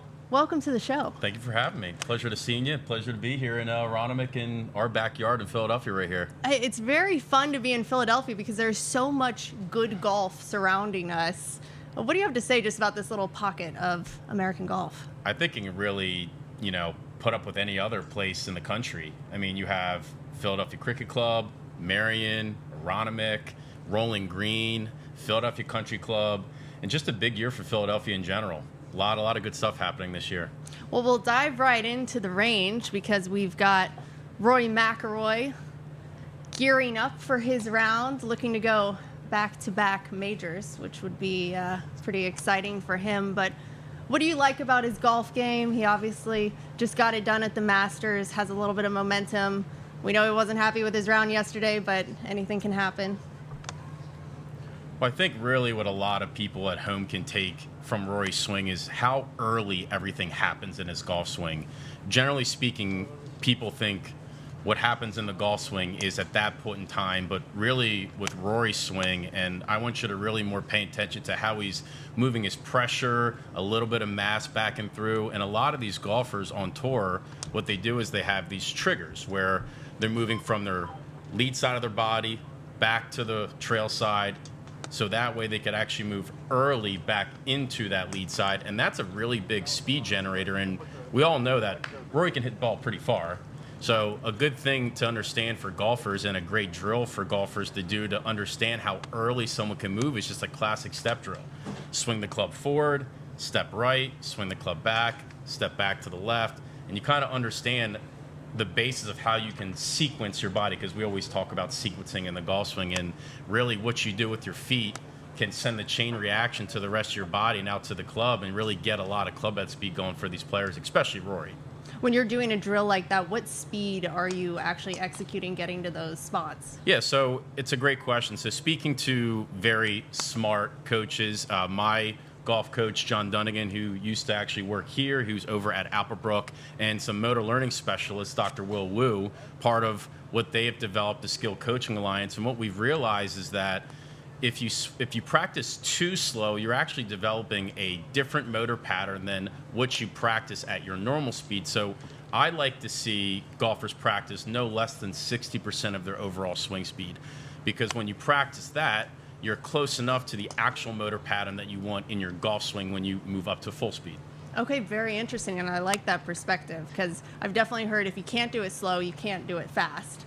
So incorporating that, but also realizing there's some data to back up that you want to have a certain percentage there. So I like that 60%. Absolutely, and also, what a lot of we do with our students is we take the club out of their hand first to let their brain recognize how to move without the club, and then we start adding it. And then we have a couple little tricks in between there to make sure that they can incorporate that in their golf swing when they get back to full speed. All right, so let's take a look at Rory here. Iron in hand. So what I know with talking to a lot of tour coaches that, these players are practicing the irons that they're going to hit on the golf course. A lot of people have their own routine. I think Smiley was talking about, he likes to go lob wedge, pitch and wedge, 8-iron. I think he said he's afraid of the odd numbers. I can't remember exactly what he said. But when these guys are practicing on the range, they're like, all right, well, I have to hit this hole. I have to hit this club on this long par 4 or par 3. I have to hit this type of shot on this par 4. So they're really playing golf on the driving range as well as gathering information of their misses before they go out there. I think it is really all about recognizing those patterns, what your miss is, so you're not surprised out on the golf course. And we've also got Top Tracer right here, so we have those numbers. What surprises you? What interests you? What do you see? I'm always loving to see how high they all hit it. And what a lot of people don't really know is that all your clubs should really apex at the same height. Now, wedges are a little different depending on how you want to hit them. A lot of these guys are driving them in low, around that 30-degree launch angle, sometimes even a little lower, a little higher, depending on the shot that they have. But, seeing Rory hit it 120-some feet in the air, it's definitely a big advantage to be able to land on these very firm greens. And as the week goes on, it gets firmer. Now, with the wind, and it's interesting, when I was teaching on the range this week, the wind changed every single day. So what they account in the practice rounds are going to be different than what they're actually doing on the course. So this wind, I believe, is a little down and a little left to right. So they're kind of maybe using that for their information for when they go on the golf course. Say, okay, this hole is this wind condition. I'm going to practice it that way. But, they just hit it so high. It's really fun to see. Yeah, we've got a southwest wind today, northwest yesterday, and even just with the design of the golf course, from hole to hole, you really have to reevaluate where the wind is coming from because it's changing so much. How can you best recognize that on the golf course?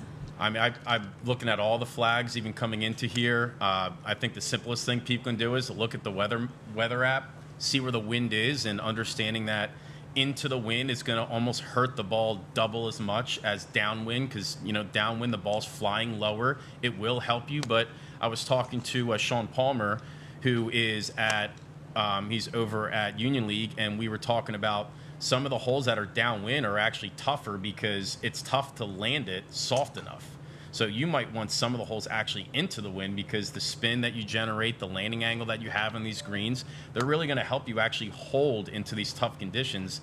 And as the week goes on, it's supposed to be a barn burner out there, 90 degrees on Sunday. It's going to get firm and fast, and they're going to have to find ways to stop it, especially when that wind goes, and high ball flights are really going to help you out. I do like having those shots into the wind because you feel like you're just hitting into that wall and it's just going to drop down a little more predictable too, perhaps. Oh, yeah. Just make sure you have enough club.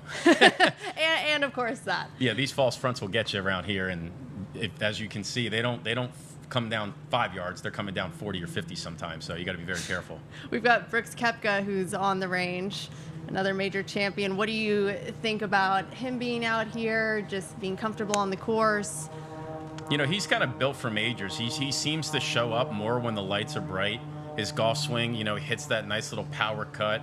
And, when he's driving it well, he's really going to play well. Obviously, the putter didn't treat him too well in the first round. I think he was 138th or 128th in the field when it comes to putting. But you're still shooting 1 under, and you're doing, that poorly essentially on the greens. I know he's a good putter, and it can come out when the moment's bright. So if he putts just a little bit better, he could be making a charge up the leaderboard very quickly. That's how some of the other aspects of your game are doing really well, when you can still pull off a good number even when the putter is not quite right. So we've got 92 players who are within 5 shots of the lead after yesterday's round. How are you going to differentiate yourself going into the second round? Cutline is looming. How do you play the golf course? Because you want to be aggressive in that sense, but yeah, you know what? It's like the old saying: you're not gonna win the golf tournament in the first or second round, but you sure can't lose it. So you have to just put yourself in position because it's a major championship. Everybody's going to get more tight as the weekend comes, and now making the cut is obviously a huge accomplishment for many. Could be a disappointment for missing the cut for many, depending on your skill level and where you stand as a ranked golfer in the world. But really, just one shot at a time. I know it sounds really silly to keep saying that, but you're just focusing on you because really the toughest opponent you have is the golf course. And really, when you're out there, you're just trying to stay in the moment as best you can. I've had that advice given to me by a lot of very smart golf coaches, because you can get ahead of yourself on 1 or 2 holes, then you realize you're putting for double, and your hopes of getting in the cut and getting in the event are really dashed at that point in time. So you just got to be patient out there. And I like how you say your toughest opponent is the golf course, and someone who I think does a great job just all around with visualizing it that way is Patrick Reed. Had the only bogey-free round, and I think Crazy. he is so good about just kind of playing his own game. I feel like no matter what golf course he's on, you kind of expect the same level of play. What do you think about that, and just going bogey-free at a course like this? Yeah, it really shows also how good he is around the greens. You know, you're not going to be hitting. I mean, tour players are averaging 12 to 13 greens per round. Even your scratch golfer is lucky to get 13 greens a round. And now you add a 7,000 plus golf course in windy conditions, you're going to miss it. And I feel like a lot of these players, which has been said in the past, they're so good at missing it and understanding their dispersion pattern that he knows that if he's in a bunker, he can get up and down from there. Because sometimes you're not aiming at the green and you're trying to put yourself in a bunker to where you know you can get up and down.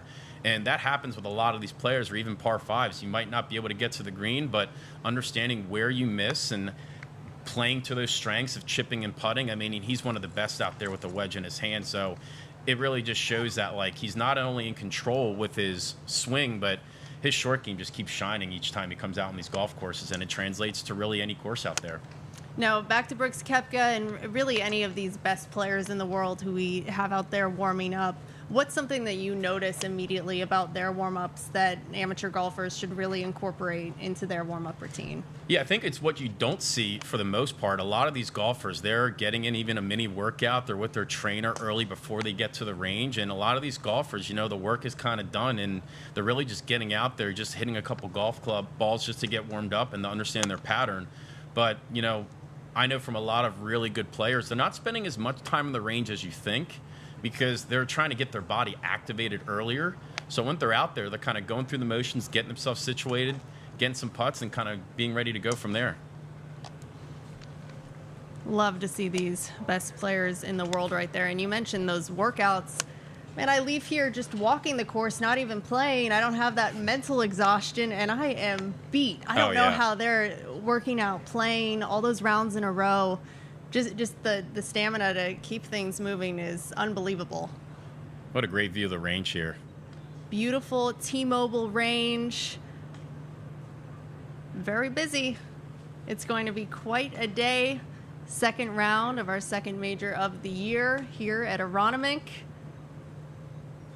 Especially when you got Rory and Brooks Koepka on the range. You'd think it'd get pretty busy pretty quick. That is for sure. Is there a swing that you could just watch on repeat?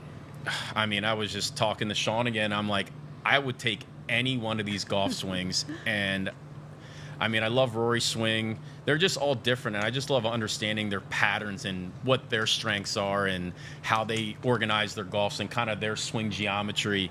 But, you know, everybody, I'm just really much a golf nerd, and I'm not afraid to say it. I love looking at these swings and understanding their patterns. But they're just all very interesting to me. One plane, two plane, you know, a lot of golfers that are using their hands and wrists a little differently, but kind of following that same kind of path of, you know, how they organize the club and how their body moves. They all just kind of do it a little different way. Some golfers rotate more, some golfers tilt more, some golfers have more depth, some have less depth, but it just kind of matches what they're good at and how their body's designed for their golf swing. Well, this is certainly a great spot for two golf nerds to be. Absolutely. I will say, and you mentioned, you know, the one plane swing, two plane swing. Here's a one plane guy, Bryson DeChambeau.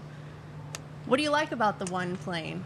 You know How what? does that interest you? So I'm more of a one-planer myself, and I think depending on how you move your body and what you're good at when it comes to, you know, ground reaction forces and how your body moves. So one-planers, they're probably better rotators than many golfers. Also, I know, like for me, I have really poor lats.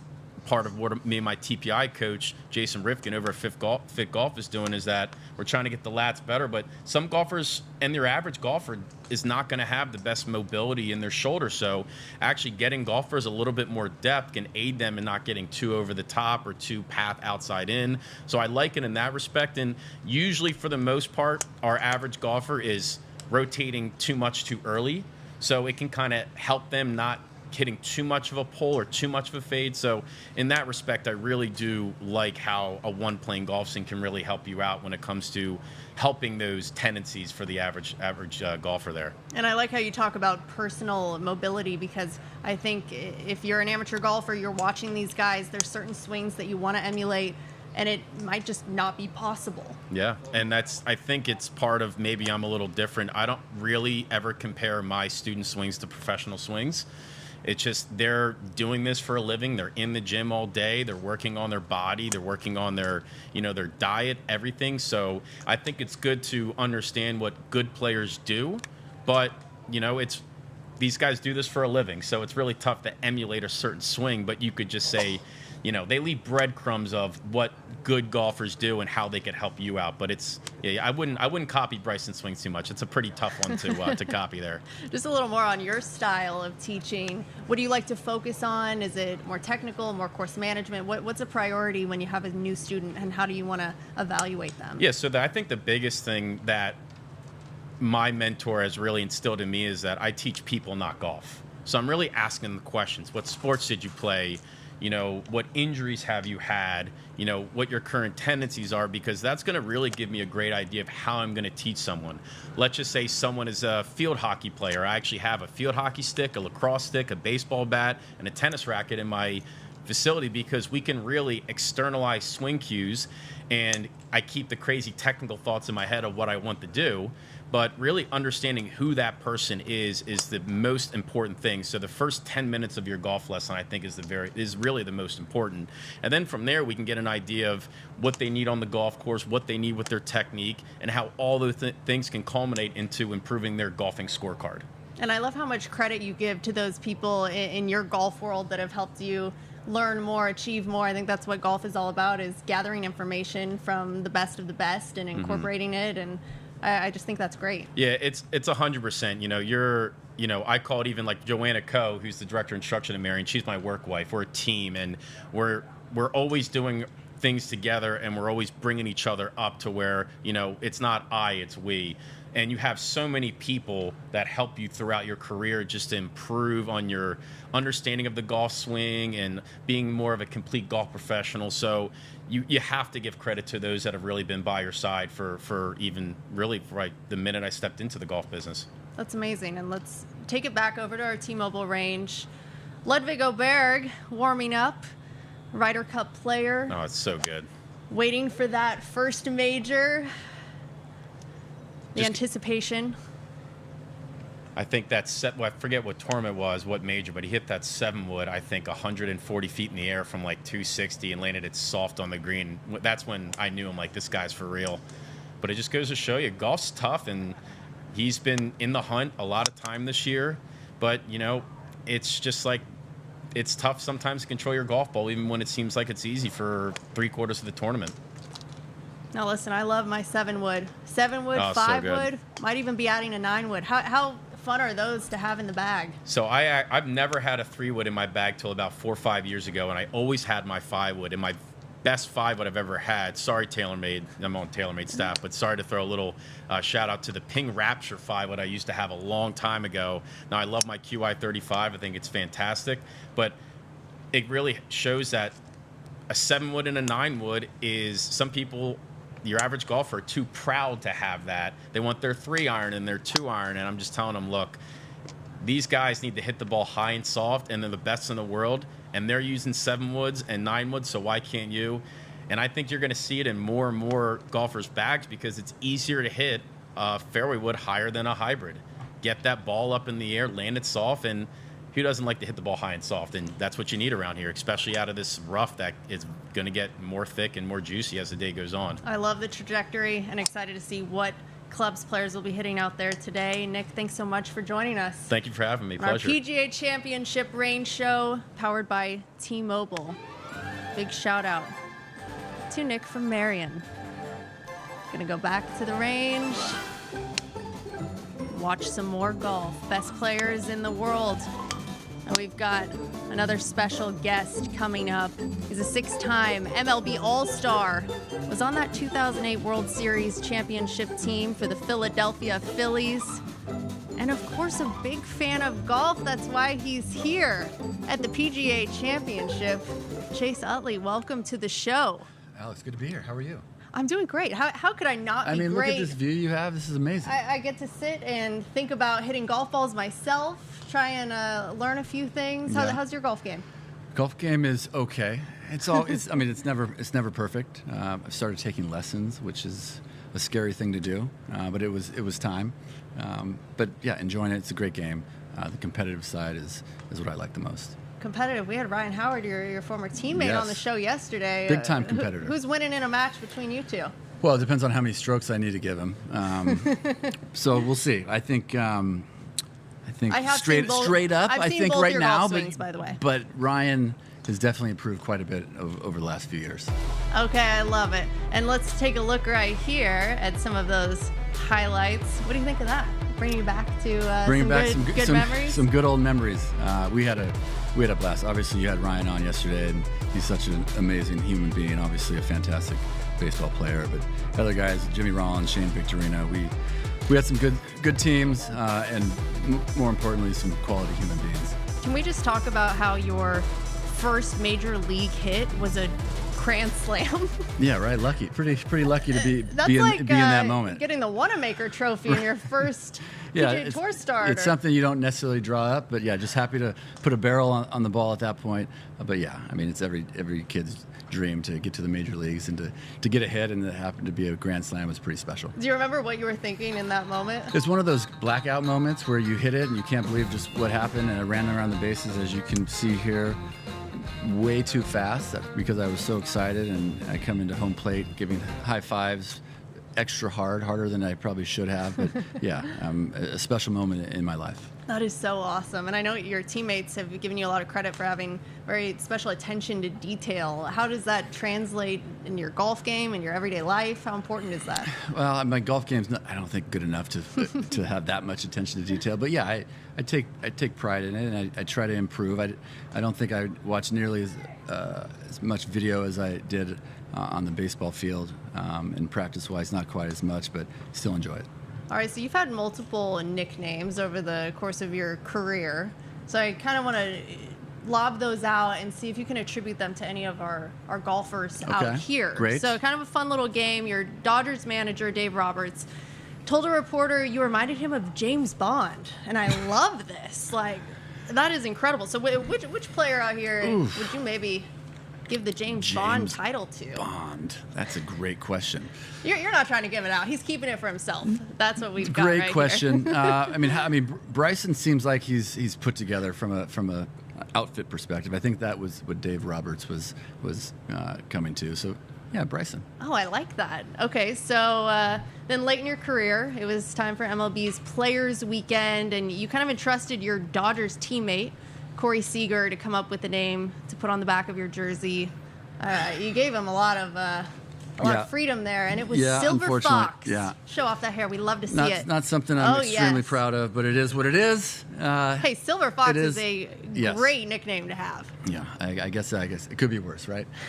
Silver Fox out on the golf course. I mean, there's not many old guys. Maybe Justin Rose. He might have a little gray hair working there. Rosie, right there. Right? As far as I'm concerned, it's whoever's going to be holding up that sterling silver Wanamaker Trophy on Sunday. They can get the Silver Fox title. All right, so best nickname for last.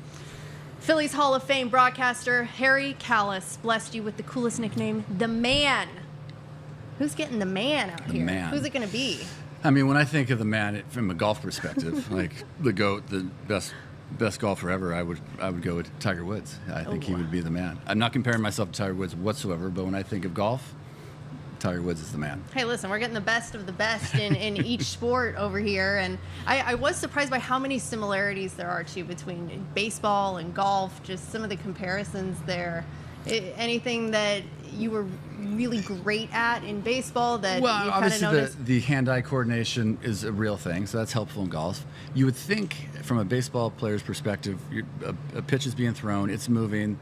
The goal of the pitcher is to get you off balance, but we still have the ability to make adjustments and hit the ball. Now the golf ball is just sitting there, not moving. It's not doing anything. You'd think it'd be easier, right? It should be easier. Unfortunately, It's not easy. It is not. No. All right, I love that. Now, just the mental side, we've got these guys gearing up for one of the biggest moments of the year.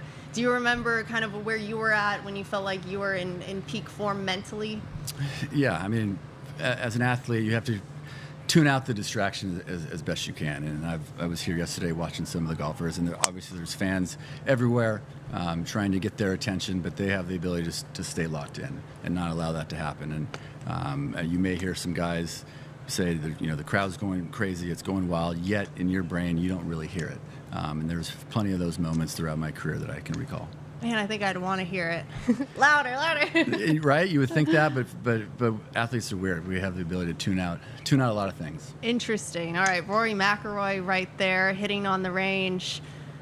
What do you kind of like about watching these guys out there just getting ready? I mean, their preparation is pretty spectacular.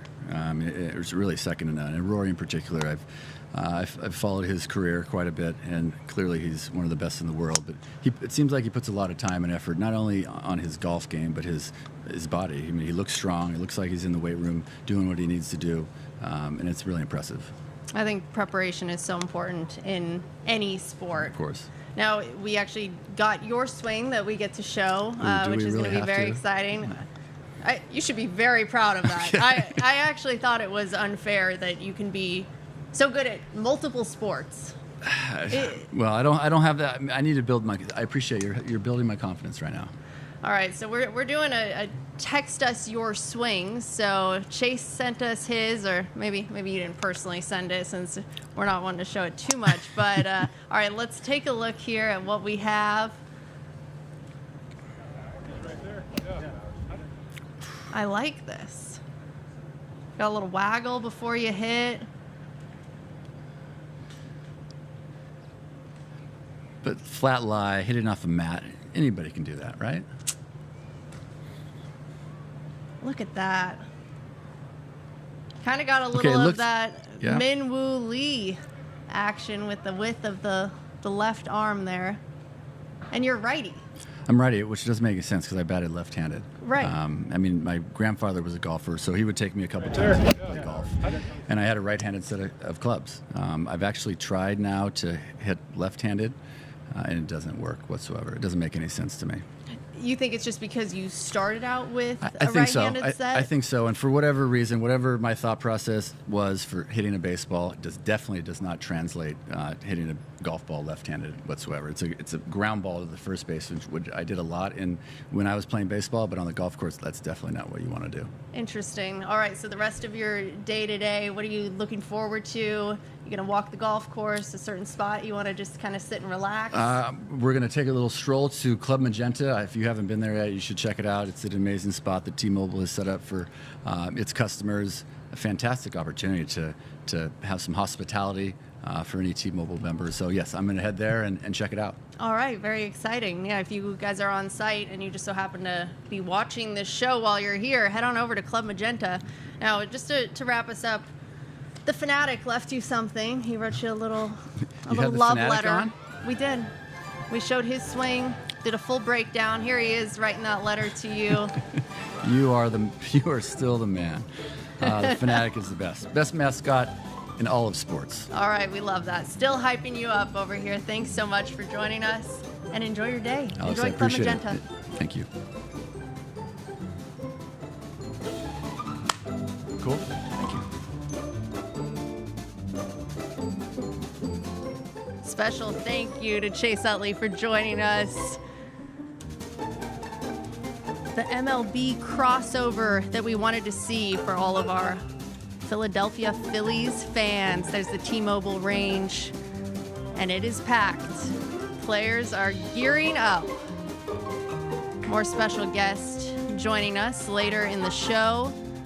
More PGA of America golf professionals giving us all of their insight.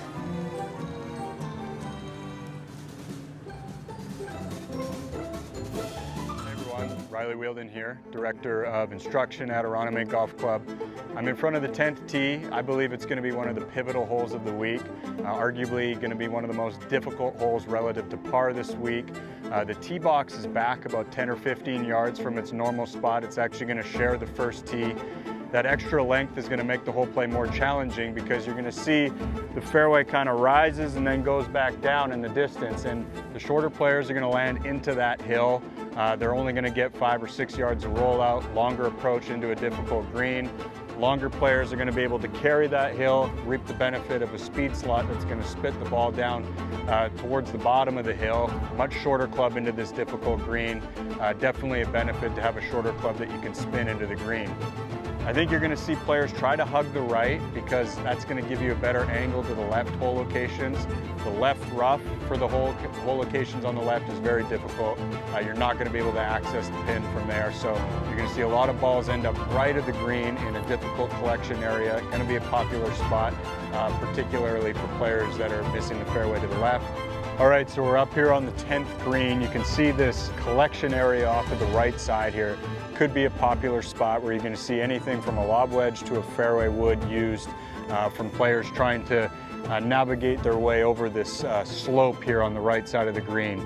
It's going to be a popular spot because those drives that we mentioned that find the left rough that aren't going to be able to access the left side of the green, they're going to bail out over here away from the water, and they're going to try to find some safety in this right side of the green and have their par be made from the right side of the green. The softer the greens are, the more access players are going to have to hole locations, so the firmer they get, the more difficult the hole is going to play.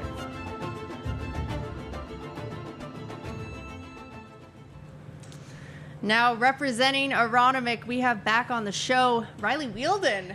All right, we've gotten to see some play in the books now. You previewed some things for us. What are you thinking now that we've seen the guys out there?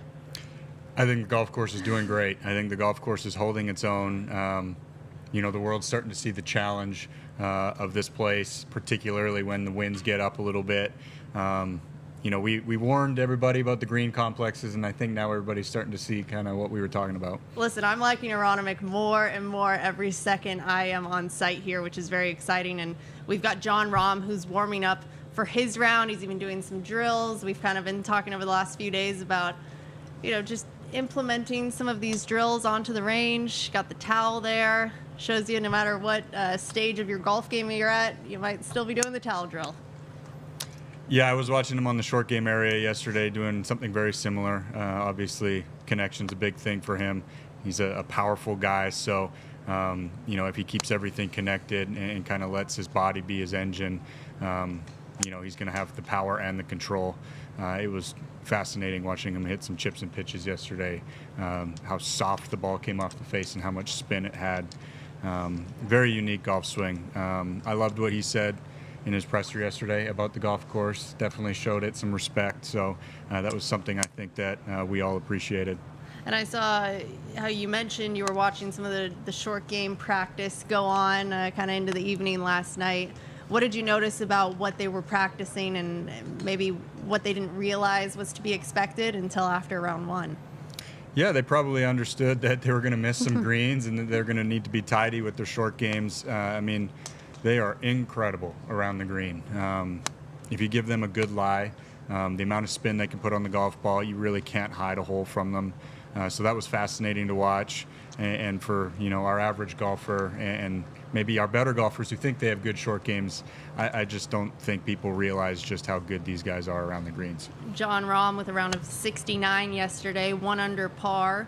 Aronimink playing a par 70, and he made an eagle on hole 2.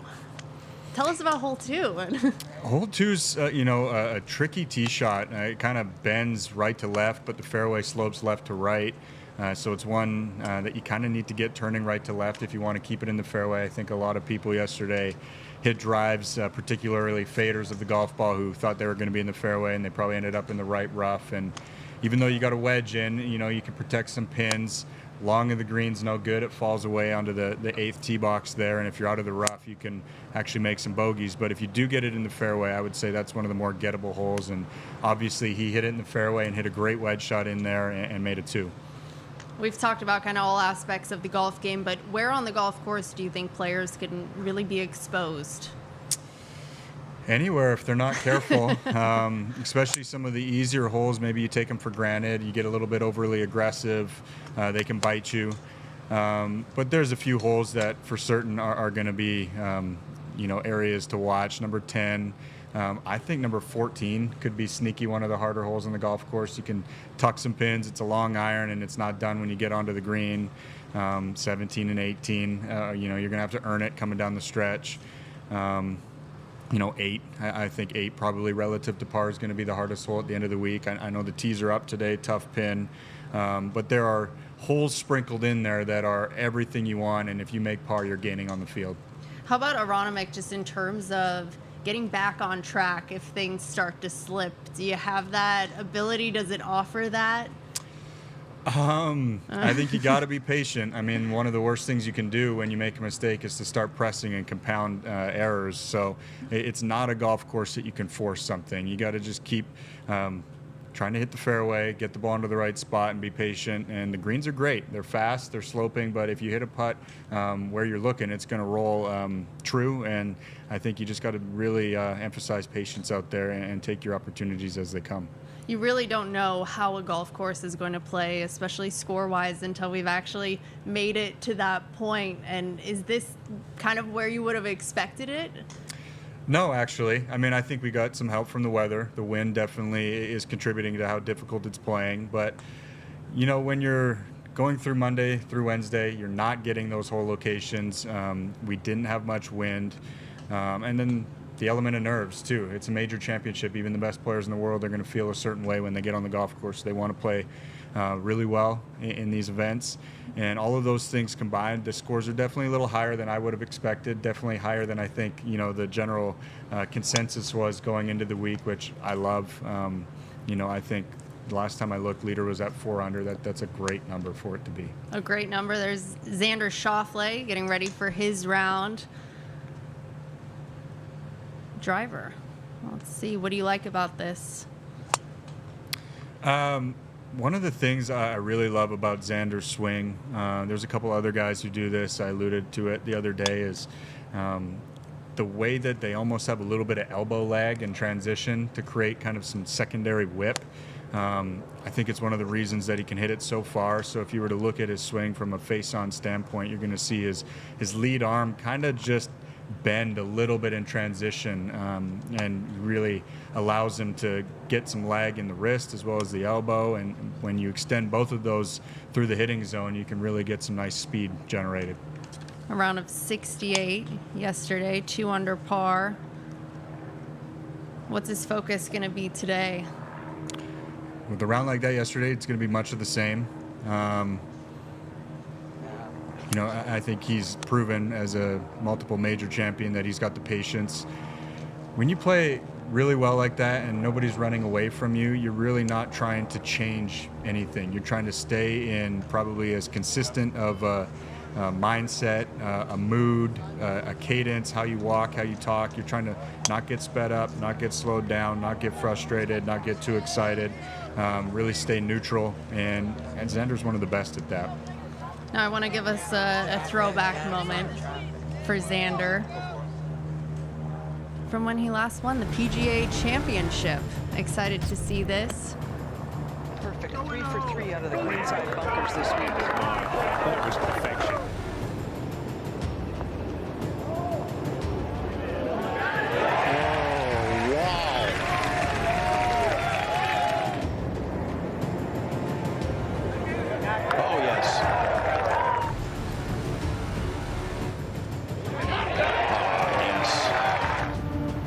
Win it all. Xander with victory at Valhalla.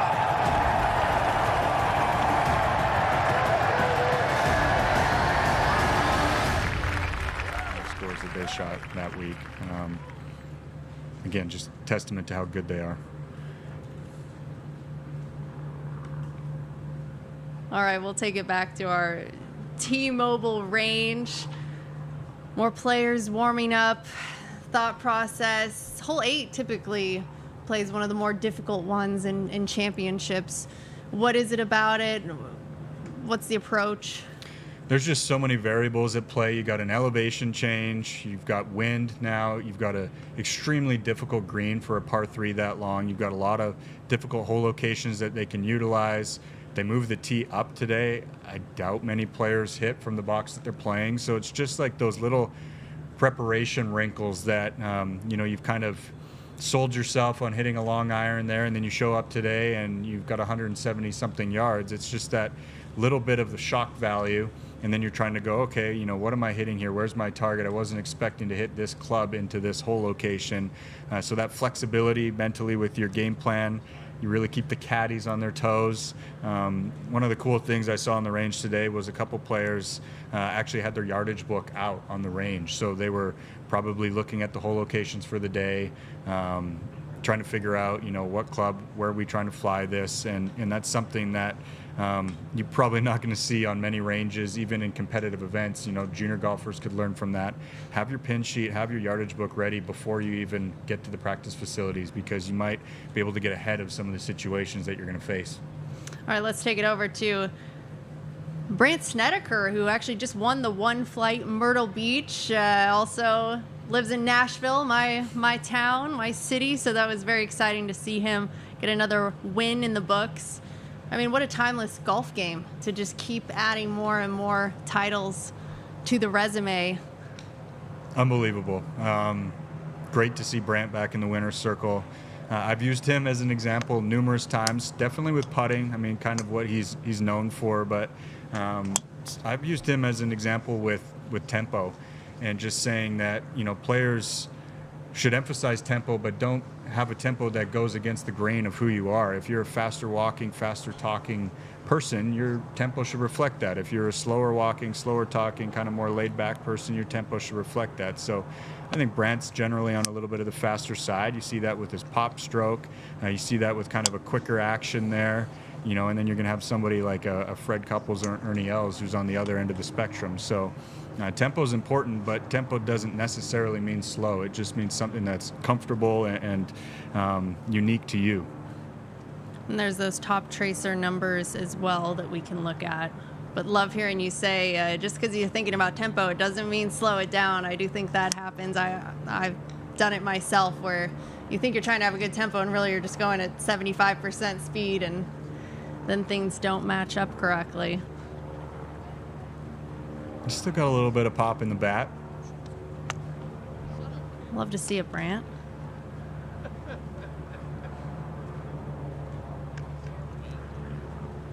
Also driver 222 tee time. Yeah, about 25 minutes. Better head over to the tee. We don't want to see any more penalties. Gary Kigo, I think we might know how close the range is to that first tee. Hate to see it. That's an unfortunate situation in a major championship. I'm sure him and his team are going to regret that for a while. But, kudos to him for going out there and playing a good golf round, considering where his head must have been at after that. Now, as a coach, you're teaching players of all skill levels, all ages. What's your approach, and how does it differ in terms of younger junior golfer moving to an older player? How do you mix it up? I mean, I think that one of the first things I try to do with any student is to get to know them on a personal level, build the relationship. The first 15, 20 minutes, maybe the first time I meet somebody, is we're not even talking about the golf swing. You're trying to figure out, what sports they played, what's their family dynamic. Are they an excitable person? Are they a very focused person? Can you joke with them? And that kind of guides you in the direction of how you handle each individual. It also helps us generate some trust from instructor to student. And I think trust is huge. If they're putting their game in your hands, they need to trust that you've got their best interest at heart. So the relationship's huge, and whether they're young or old or competitive or recreational, I try to just follow them personally and get to know what their goals are, what their ambitions are, and then we build everything around that. So if it's a younger player who's extremely focused and wants to play D1 golf and professional golf, you're going to structure, that relationship differently than somebody who's wants to go play corporate golf with their clients and just not make a fool of themselves. So I think that, that 15, 20-minute conversation when you first meet somebody is probably the most important part of that relationship of being a coach. Got to figure out priorities, personalities. There's John Rahm, our Spanish personality out there. It's good to see John playing. He's one of the most talented golfers in the game. I think he's arguably the most competitive golfer from what I've heard of his time at ASU, spending some time in the Phoenix area and knowing some of the guys who played on the team with him. His competitiveness is second to none. And, that's obviously a tool that these guys need to have. You got to be competitive, and everybody's going to kind of channel it different ways. But, John's a competitor for sure. I think it's really cool that, he's working with Dave at TPI, because from what I understand, he's got some physical limitations that he needs to work around. So finding that instructor who basically specializes in that, that's a good partnership there. I love the range. You see so many different personalities. You got Brant and John hitting next to each other, and just two very different styles of approaching the same game. And here they are going, head to head. Love seeing that. Absolutely. I mean, there's things in golf that are uniform, and there's things in golf, a lot of things in golf that are very unique. And to be able to see, the age difference of some players, the physique difference in some players, the personality difference, and yet they can shoot the exact same score at the end of the day. That's what's beautiful about the game. Now let's take it over to Hideki Matsuyama. Great calm demeanor on the golf course. Love that little pause at the top too. Yeah, Hideki's great. I mean, so much fun to watch. He's another guy, I don't know if he gets enough credit for his short game, his chipping and wedge play around the greens. I think he's kind of known for his work ethic and his golf swing, but he's got a fabulous short game. I love the pause. I mean, not too many people can do that long up at the top and do it competitively and on the stage. That I love it as a drill. To kind of smooth out transition, to get people sequencing things from the top properly. But obviously you got Hideki and Cam Young who actually do it, every shot. So great drill. It could work for somebody, but it's a pretty challenging thing to do. I mean, as a drill, I think if you're hitting it good with a full pause up at the top, then your swing's probably in pretty good shape. All right, just so everyone fully understands that. So where are you in your game if you do want to do that drill of the pause at the top? When are you entering that era? I personally use it in two instances. If somebody's getting quick in transition, which is extremely common, I feel like the two most common areas to get quick are right in the takeaway, kind of snatching the club away, and then right at the top of the swing, trying to generate all of your speed right from the top rather than appropriating it down at impact. So by pausing up at the top, you can really, usually if you got somebody who's quick in transition, you ask them to pause up at the top, they just smooth it out. They can't actually stop. So that kind of gives them some awareness there. And then I love it from a sequencing standpoint. After you full pause up at the top, it really kind of forces you to get that lower body, torso, arms, hands, and club sequence that is proven to be kind of the ultimate sequence. Yeah, and you can see Hideki there, still just going through the motions, checking everything, checkpoints, hitting those spots. Looks like he's got a little split hand drill going here, probably trying to get the club head, keeping it in front of him. Another thing that you'll see a lot of these guys focusing on is making sure that club's in front of them. You're not going to see too many successful golfers with the club stuck behind them. Now, soon enough, we'll have some of those players that are finishing their rounds, working on their post-round practice. So let's just talk about pre-round, post-round, some of those differences that we would see from these guys. I think pre-round really is warming up. Maybe they've got a couple go-to drills, go-to feels that they're trying to make sure that they get their swing feeling right. They're also trying to determine what they have on the given day. If you go to the range and all you're hitting is fades, you're probably going to decide to just play it on the day rather than try and reinvent something before the round. While after the round, they're probably taking the feedback from, the shots that they hit on the golf course. Maybe it's a couple drives that they leaked out to the right and they want to go and get that sorted out. Maybe it's poor distance control and they want to go get that sorted out. So it's a little bit more specific and tailored to maybe where they felt like they lost shots throughout the round. And just the discipline and the drive to go and practice after a round is something that these guys are doing that maybe not a lot of players are doing. You know, you finish, you're tired, maybe frustrated in some cases. It's easy to just get in the car and go home and try to get away from it. But taking some time to go and grab something to eat, analyze your round, and then go and get some quality work at the end of the day. Make sure that you're leaving on a positive note. I think that's huge.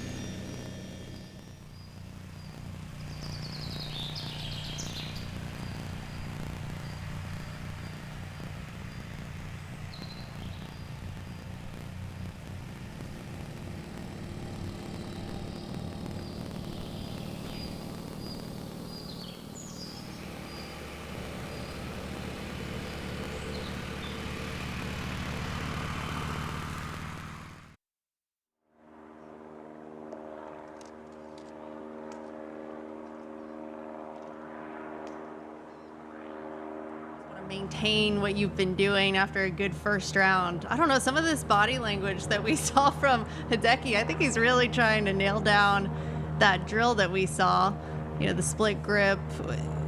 What's he working on there, and how important is that going to be if he does nail it or it doesn't quite click? Because I might have seen some frustration there.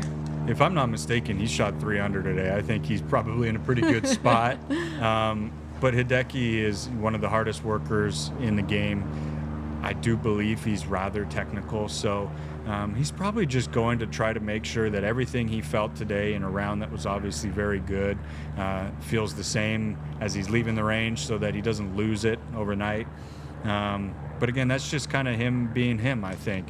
You might have some players that if they hit it well, they just kind of are like, I'm going to go hit some putts, or I'm good, I can go home for the day. And I think Hideki just lives and breathes this game, and I think that he's an extremely hard worker, and he's not leaving anything to chance. He wants to go and make sure everything is extremely tidy, even after an incredible round. And here's Dustin Johnson, definitely a different style of approaching the game.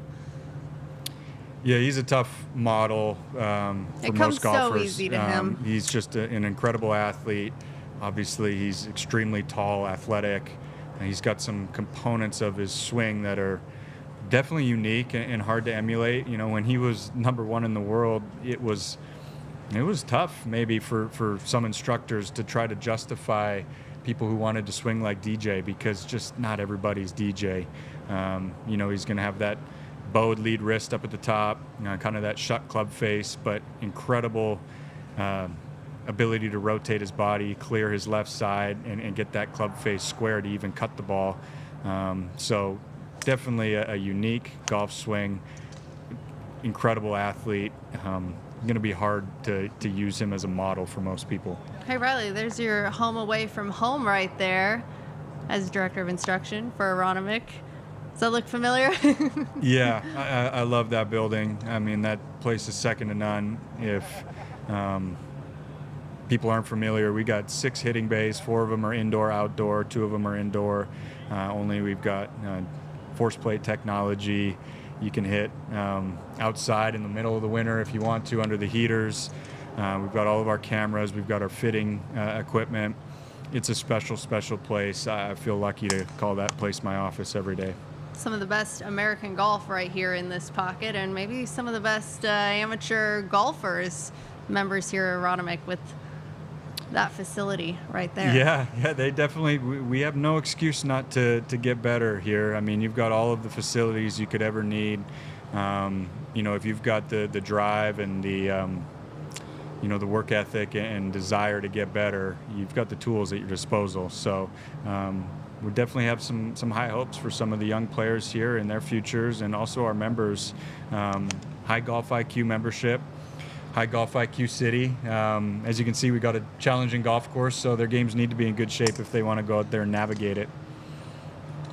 Back over to Dustin Johnson with those top tracer numbers. Curves it maybe a little bit more than some of the other players we're seeing. That wind may be turning a little bit left to right out on the range, so that could be contributing to some of this cut. But I think DJ's a one-shape guy. Obviously, author of one of the best quotes I'm sure a lot of people have heard. And, you know, if you're going to cut it, make sure it cuts. And it seems basic, but he's right. I mean, you got to make sure that ball's going in the direction that you want it to go. Double cross is really going to hurt the scorecard. A lot of ways to approach the cut, too. What's your take on it? I love the cut. I'm a cutter of the golf ball. I think if you're somebody who's a high-speed player and you've got no shortage of distance, then the ability to soften the flight, stop it maybe a little easier on the greens, control your ball off the tee. Obviously, DJ's as high speed as they come. So for the most part, you are going to see a lot of the really longer players at least being able to hit a cut. So I'm a little partial to the cut. I think maybe fundamentally some of the things that you got to do to create a cut are very healthy in the golf swing. But we also see plenty of drawers that are successful as well. Absolutely. Now moving into Saturday, tomorrow, just players getting more comfortable with the golf course. Will you see a little bit more aggressive play on certain holes? Anything that will change, or is strategy going to maintain itself? I think it depends on the weather. Again, it's supposed to get warmer. Where they're positioned in the field, some people are going to be somewhat forced to be a little bit more aggressive if they're trying to win the tournament. But at the same time, I think patience will prevail in a major championship. Every round that these guys have under their belt, they're getting more and more familiar, and they're going to be able to figure out where their spots are. They're going to start to better determine where the hole locations are going to be, because 2 of them are going to have been used already. But they also might say, hey, you know, I'm going to get on that putting green and really focus on 15 and 20 feet because I don't want to press, and if I'm going to win this golf tournament, I'm going to have to hit it to some safe spots and roll in a couple longer than average putts. You've been mistaken for Cam Young out here this week. I feel like the beard might be doing it a little bit. Any similarities there? Not in the golf game. I'd love to play golf the way that Cam's been playing, but I have heard it a couple times. Obviously, the golf he's playing lately, he's been on a lot of people's TV screens. So, but you know, he's a phenomenal golfer. I wish that people talked about my golf game the way that they talked about Cam's golf game. Listen, I love to see Cameron Young getting all his flowers out there. Such an impressive player. His father, also a PGA of America golf professional, David Young, gets to be out here with him. What do you think that's like, just having the father-son duo and having your team out there also be your family? I think you saw it with JT too. I mean, I think the PGA maybe means a little bit more to those guys with PGA member parents. They grew up, you know, around the organization, around the game. You know, it's a great storyline, and for great players, you get that little extra incentive. Anytime you can have family around you in a golf tournament and have it mean something to them, you know, you bring your best stuff. So it would be a great story if Cam were to win his first major in a PGA Championship, you know, in the Northeast. And then obviously JT, I think he's going to be around at the end of the week as well. I saw him out here with his dad working on their game. So those are 2 guys in the PGA fraternity, let's call it, that we'd be cheering for. I see you smiling. There's our side-by-side right there. Riley Wielden and Cameron Young, doppelganger. Listen, he can just tag you in if he gets tired out there. I think either golf game we take, that's for sure. All right, he's played in 5 PGA Championships with that best finish at T3 in 2022, ranked 3rd in the world, only 29 years old. So impressive, such a family guy too. You know, we look at a guy like Cameron Young, who family is such an important factor in his life. Family, wife, kids. How much does that help just taking a little of the weight off when you're out here and every shot means so much?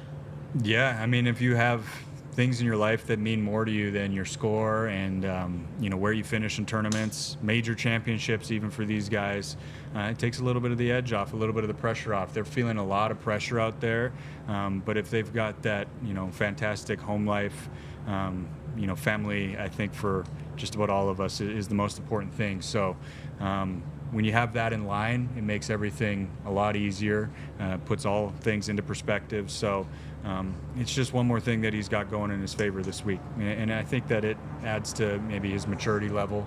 You say he's pretty young guy, but he's had a family for a little while now, if I'm not mistaken. So raising kids is hard. So golf maybe seems a little bit easier after that. Now let's take it back to the range. Rasmus Højgaard, what do you like about his golf game? Respectable finish today. Incredible speed, great width, talented couple players, him and his brother.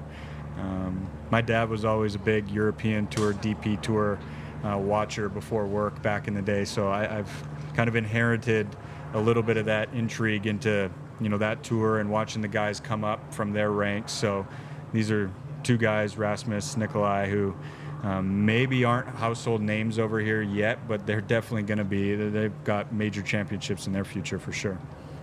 1 over par round of 71 for Rasmus, but yeah, having your brother out there talking about more family, that's something, having that much talent in one set of brothers as well. Yeah, twins, right? So having basically your identical equal push you and challenge you and support you throughout this endeavor of playing pro golf, that's got to be incredible. I know how much my buddies meant to me growing up, my peers who challenged you, and you want to beat them, they want to beat you, you push each other. Yeah, it's a whole nother level when you got, tour playing brothers, twins like that. That's pretty cool. Well, Riley Wheeldon of Aronimink, thank you so much for inviting all these fans and best players in the world out to your golf course. We so appreciate it, and we'll be back tomorrow at noon Eastern for our PGA Championship Range Show powered by T-Mobile. Thanks so much for joining us. We've loved having kind of the best seat in the house over the last 2.5 hours. Big shout out to Charlie and Smiley taking it home the first hour.